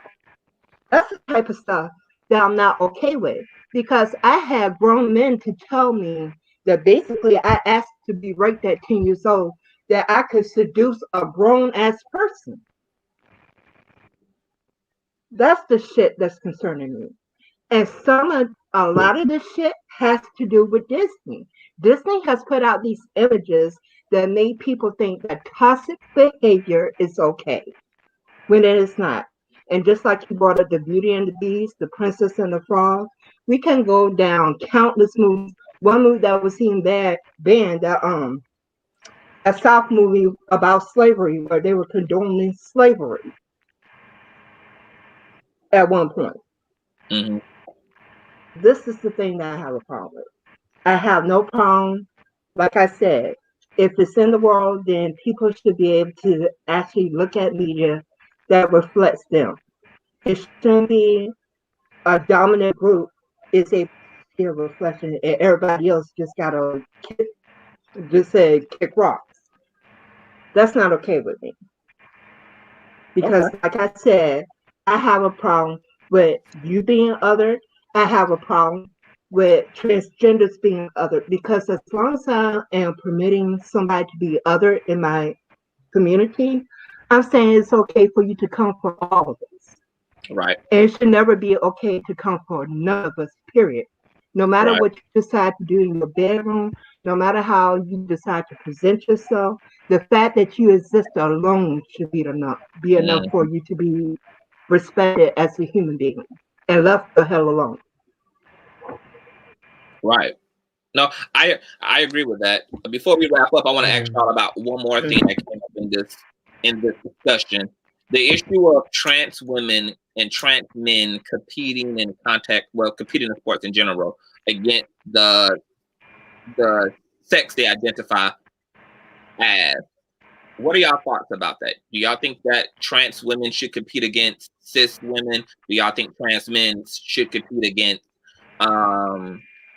cis men with there being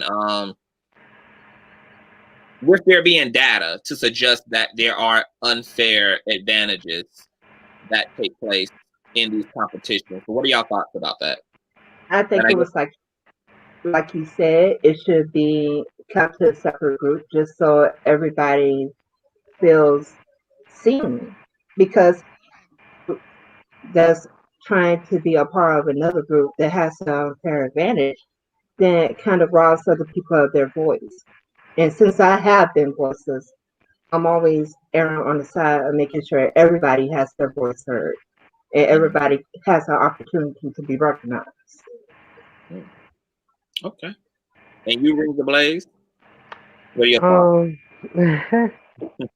I feel like I feel like, yeah, they should, but you have people that will say they shouldn't because, they're still men or they're still women, which is fine if they feel like that.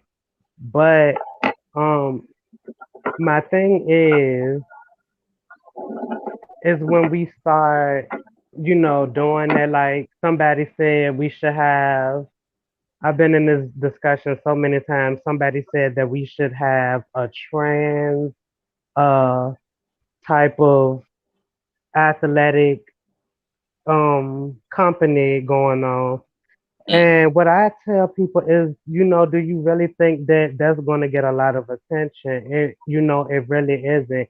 People have to make their money. They have to eat. They have to take care of their families, by any means necessary, and whatever the ways that they can do that. And I feel like to me, this is how I view it, because I am pangender. I look at myself as both genders, but I'm neither. And I like men and I like trans men. To me, trans men are men. And that's how I feel about the situation. But I also had a couple of notes that I wanted to get to. D.W. Aggressive and the Judith of Basomia story is the reason why trans women and gender non-conforming people are represented badly in media. It goes up all the way into Ace Ventura's, Jim Carrey's Ace Ventura's. That's how we was always represented as disgusting human beings. I don't like that. I would also like to say stop conflating the gays with pedophilia. That's definitely not what we do. We don't like that as much as any other hetero. And I only use Disney as a media because that's what everybody grew up watching. And that's all I have to say. Okay. All right. I love it. Okay. Well, is there anything else that you guys wanted to add before we wrap it up? Let me ask y'all guys this. How do y'all feel about young Pharaoh? Are y'all familiar? Have y'all seen any of his work? Or what do y'all think in general about Hotep, just in general? Oh, Chad. I feel like, okay, no, I'm going to say this. Hotep now is not the same what it was back then. Yes. Back then, Hotep meant that you knew yourself, you knew your history, you knew your culture. Now, Hotep has turned into this blackface of a movement where everybody think that they know everything better than everybody else, when really half of the people don't really know anything. I just want to say that.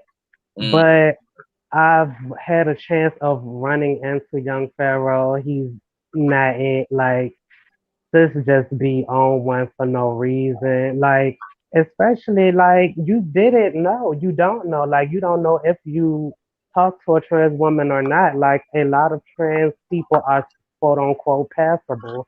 I don't really use that term, but that's just what it is. And you can't get mad if you thought that she was beautiful and then you later find out that she trans. Like, that's some sucker shit. I don't rock with it. Right. Okay. Do you think that they are help? Do you think that Hoteps are doing more damage to their, like, to Absolutely. I feel like I'm gonna stop saying I feel like they do more good than bad. A lot of their stuff is based off of myth without any type of evidence or logical evidence, and that's just what it is. Like when I was posting in the comments about ancient Egypt and ancient Africa, and one of the homophobic countries in Africa was ran by a bisexual king, but nobody wants to address that. Nobody wants to talk about that. Yes, you may have gay ancestors, and it's okay. It's okay. Like, we some of the strongest people, and honestly, we are a blessing to them. I suggest anybody look up Homosexuality Unnatural. These are books. And Sabana Fusume's The Spirit of Intimacy. That is a very good book, and it will open your eyes. Okay. I'm going to put those in the description box, you guys, so you guys can check out those references. Somebody else wanted to ask you to explain pangender. They never heard of that before. Well, that's just a cousin to non-binary. Like, if you're non-binary, some people feel like, okay, well, I'm neither gender. Some people are trans and non-binary, and then you have people that is pangender and non-binary, meaning that they consider themselves both of the sexes, like male and female, but they also consider themselves neither. And yeah, that's all. Ooh, that's look, see, you be talking that, see, that's that master degree shit that you be talking. That can go over folks' head right there. I love it. Well, hold on. So speaking of that, can I ask you what your orientation is? Are you also a pansexual or? No, I'm just gay. I like men. Okay. I ain't mad at it. I like them too. All right. Perp, what is your attitude toward the Hotep community, and are they doing more good than not? They have their moments, but Mm. to be honest, it's been a lot more bad than good coming out of it.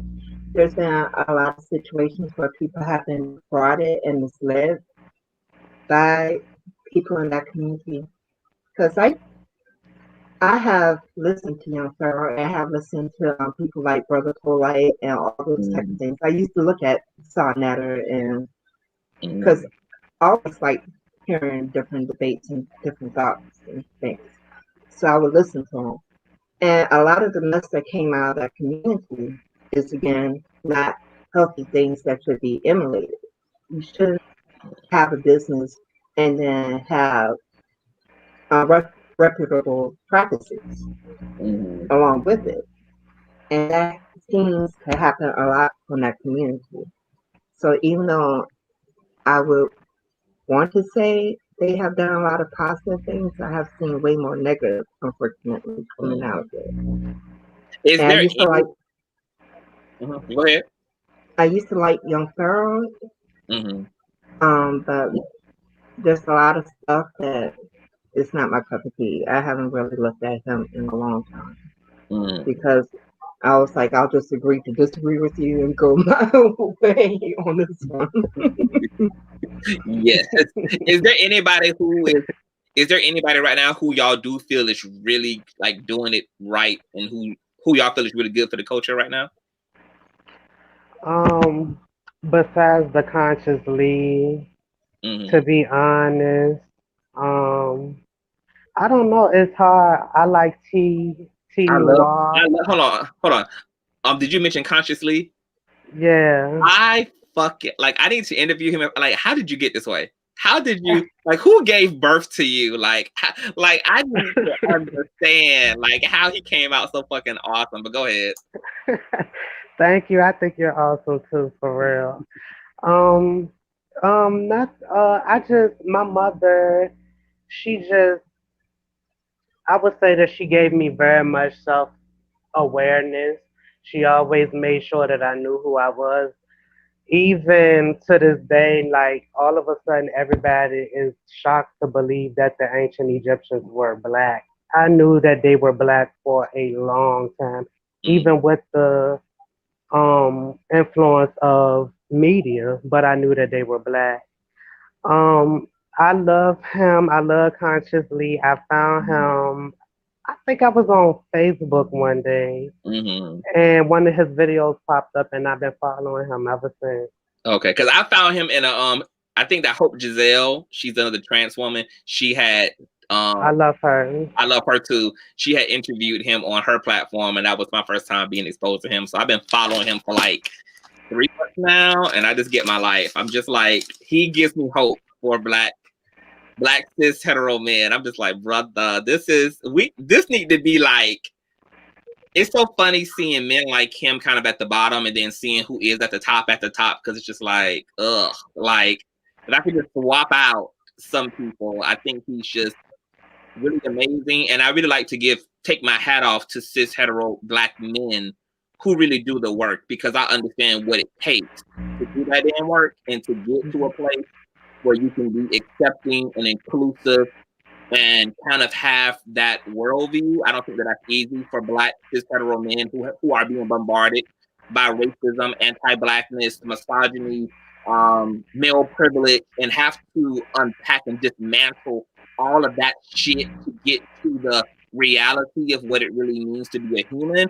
I think that work is incredible, and I think that he's one of those people who has certainly did that work. And I just hope that so many of our black men can evolve in such a way, because I just think that it's just the way we're supposed to be gone. Like, it's the direction that we're supposed to be going in. So I'm hoping that his platform will get bigger, and that a lot more people will become that they will know who Consciously is. Because the brother is really remarkable. His name is Consciously. I'm going to put his channel in the description bar for you guys too. So you guys just check back after this live in about 10 minutes, and I'll have everybody's stuff listed in. But oh, cool. Yeah, that's dope. Okay. For me, is Dane Calloway.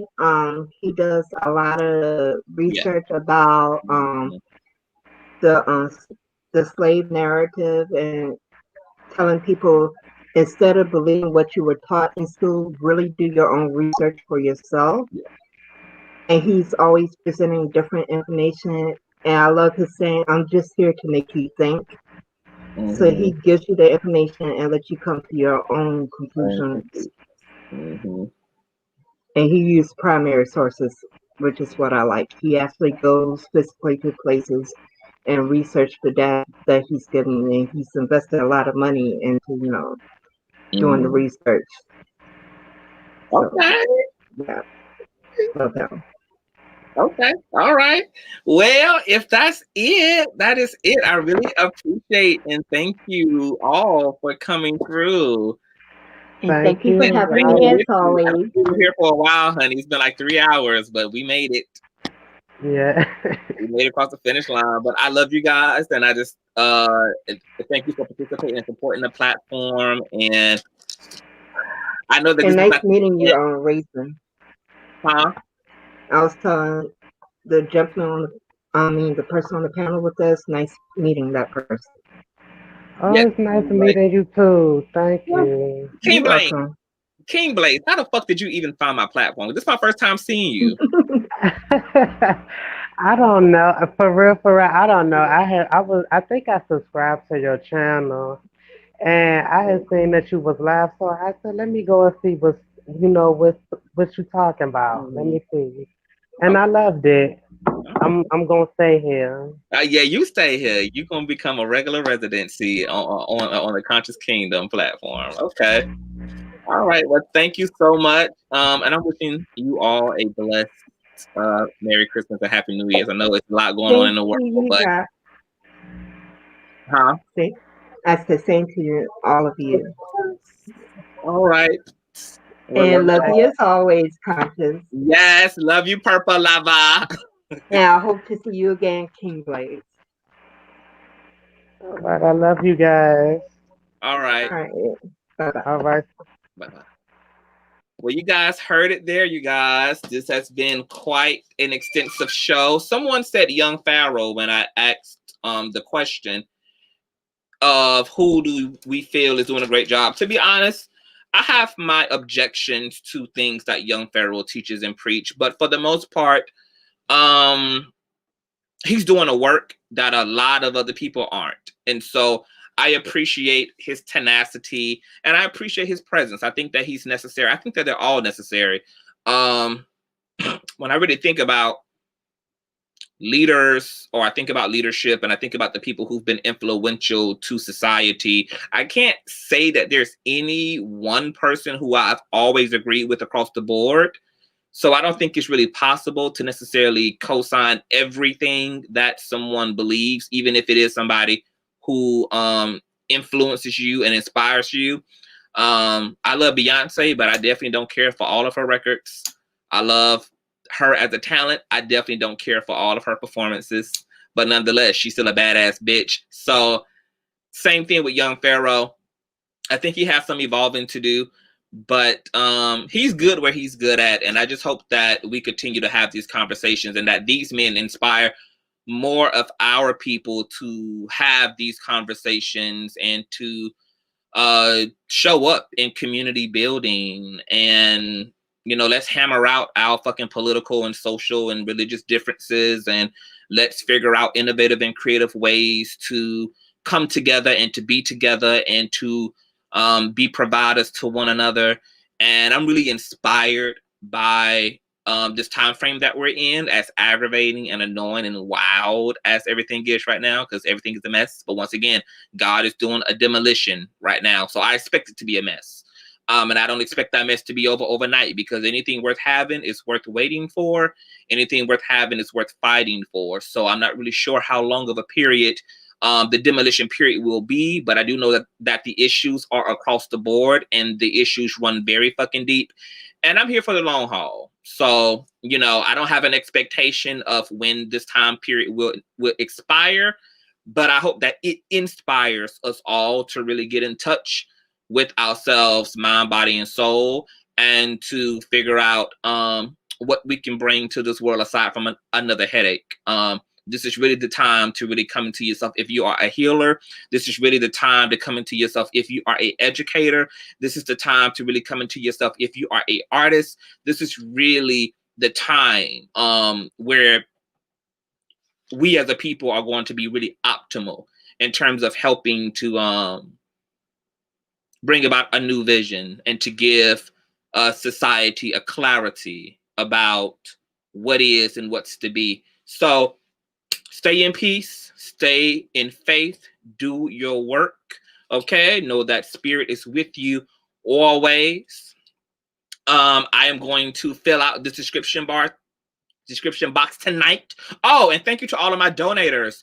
Those of you who Cash App me and PayPal me from Saturday. I received your PayPal donations and your tokens of love and appreciation. Thank you so much. If you have queer people in your family, if you have homophobes in your family, send them this video. Allow them to hear the perspective. Allow them to, hear somebody refute or combat their ignorance, okay?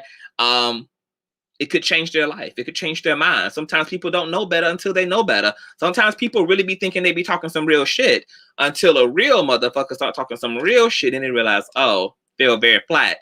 So share this commentary, continue to grow the kingdom. Hello to all the new subbies. I'm out. I gotta go. I love you all. And I will be with you all on Thursday for the Gentleman's Panel on Jay Wilson's platform, okay? I think we're going to be having a bit of a Christmas edition, so that should be interesting. And I got some Candace Owens commentary, baby. You don't want to miss this commentary, honey. I'm going to try to finish it off tonight and drop it tomorrow. So you guys be expecting a direct upload tomorrow, okay? I love you all so much.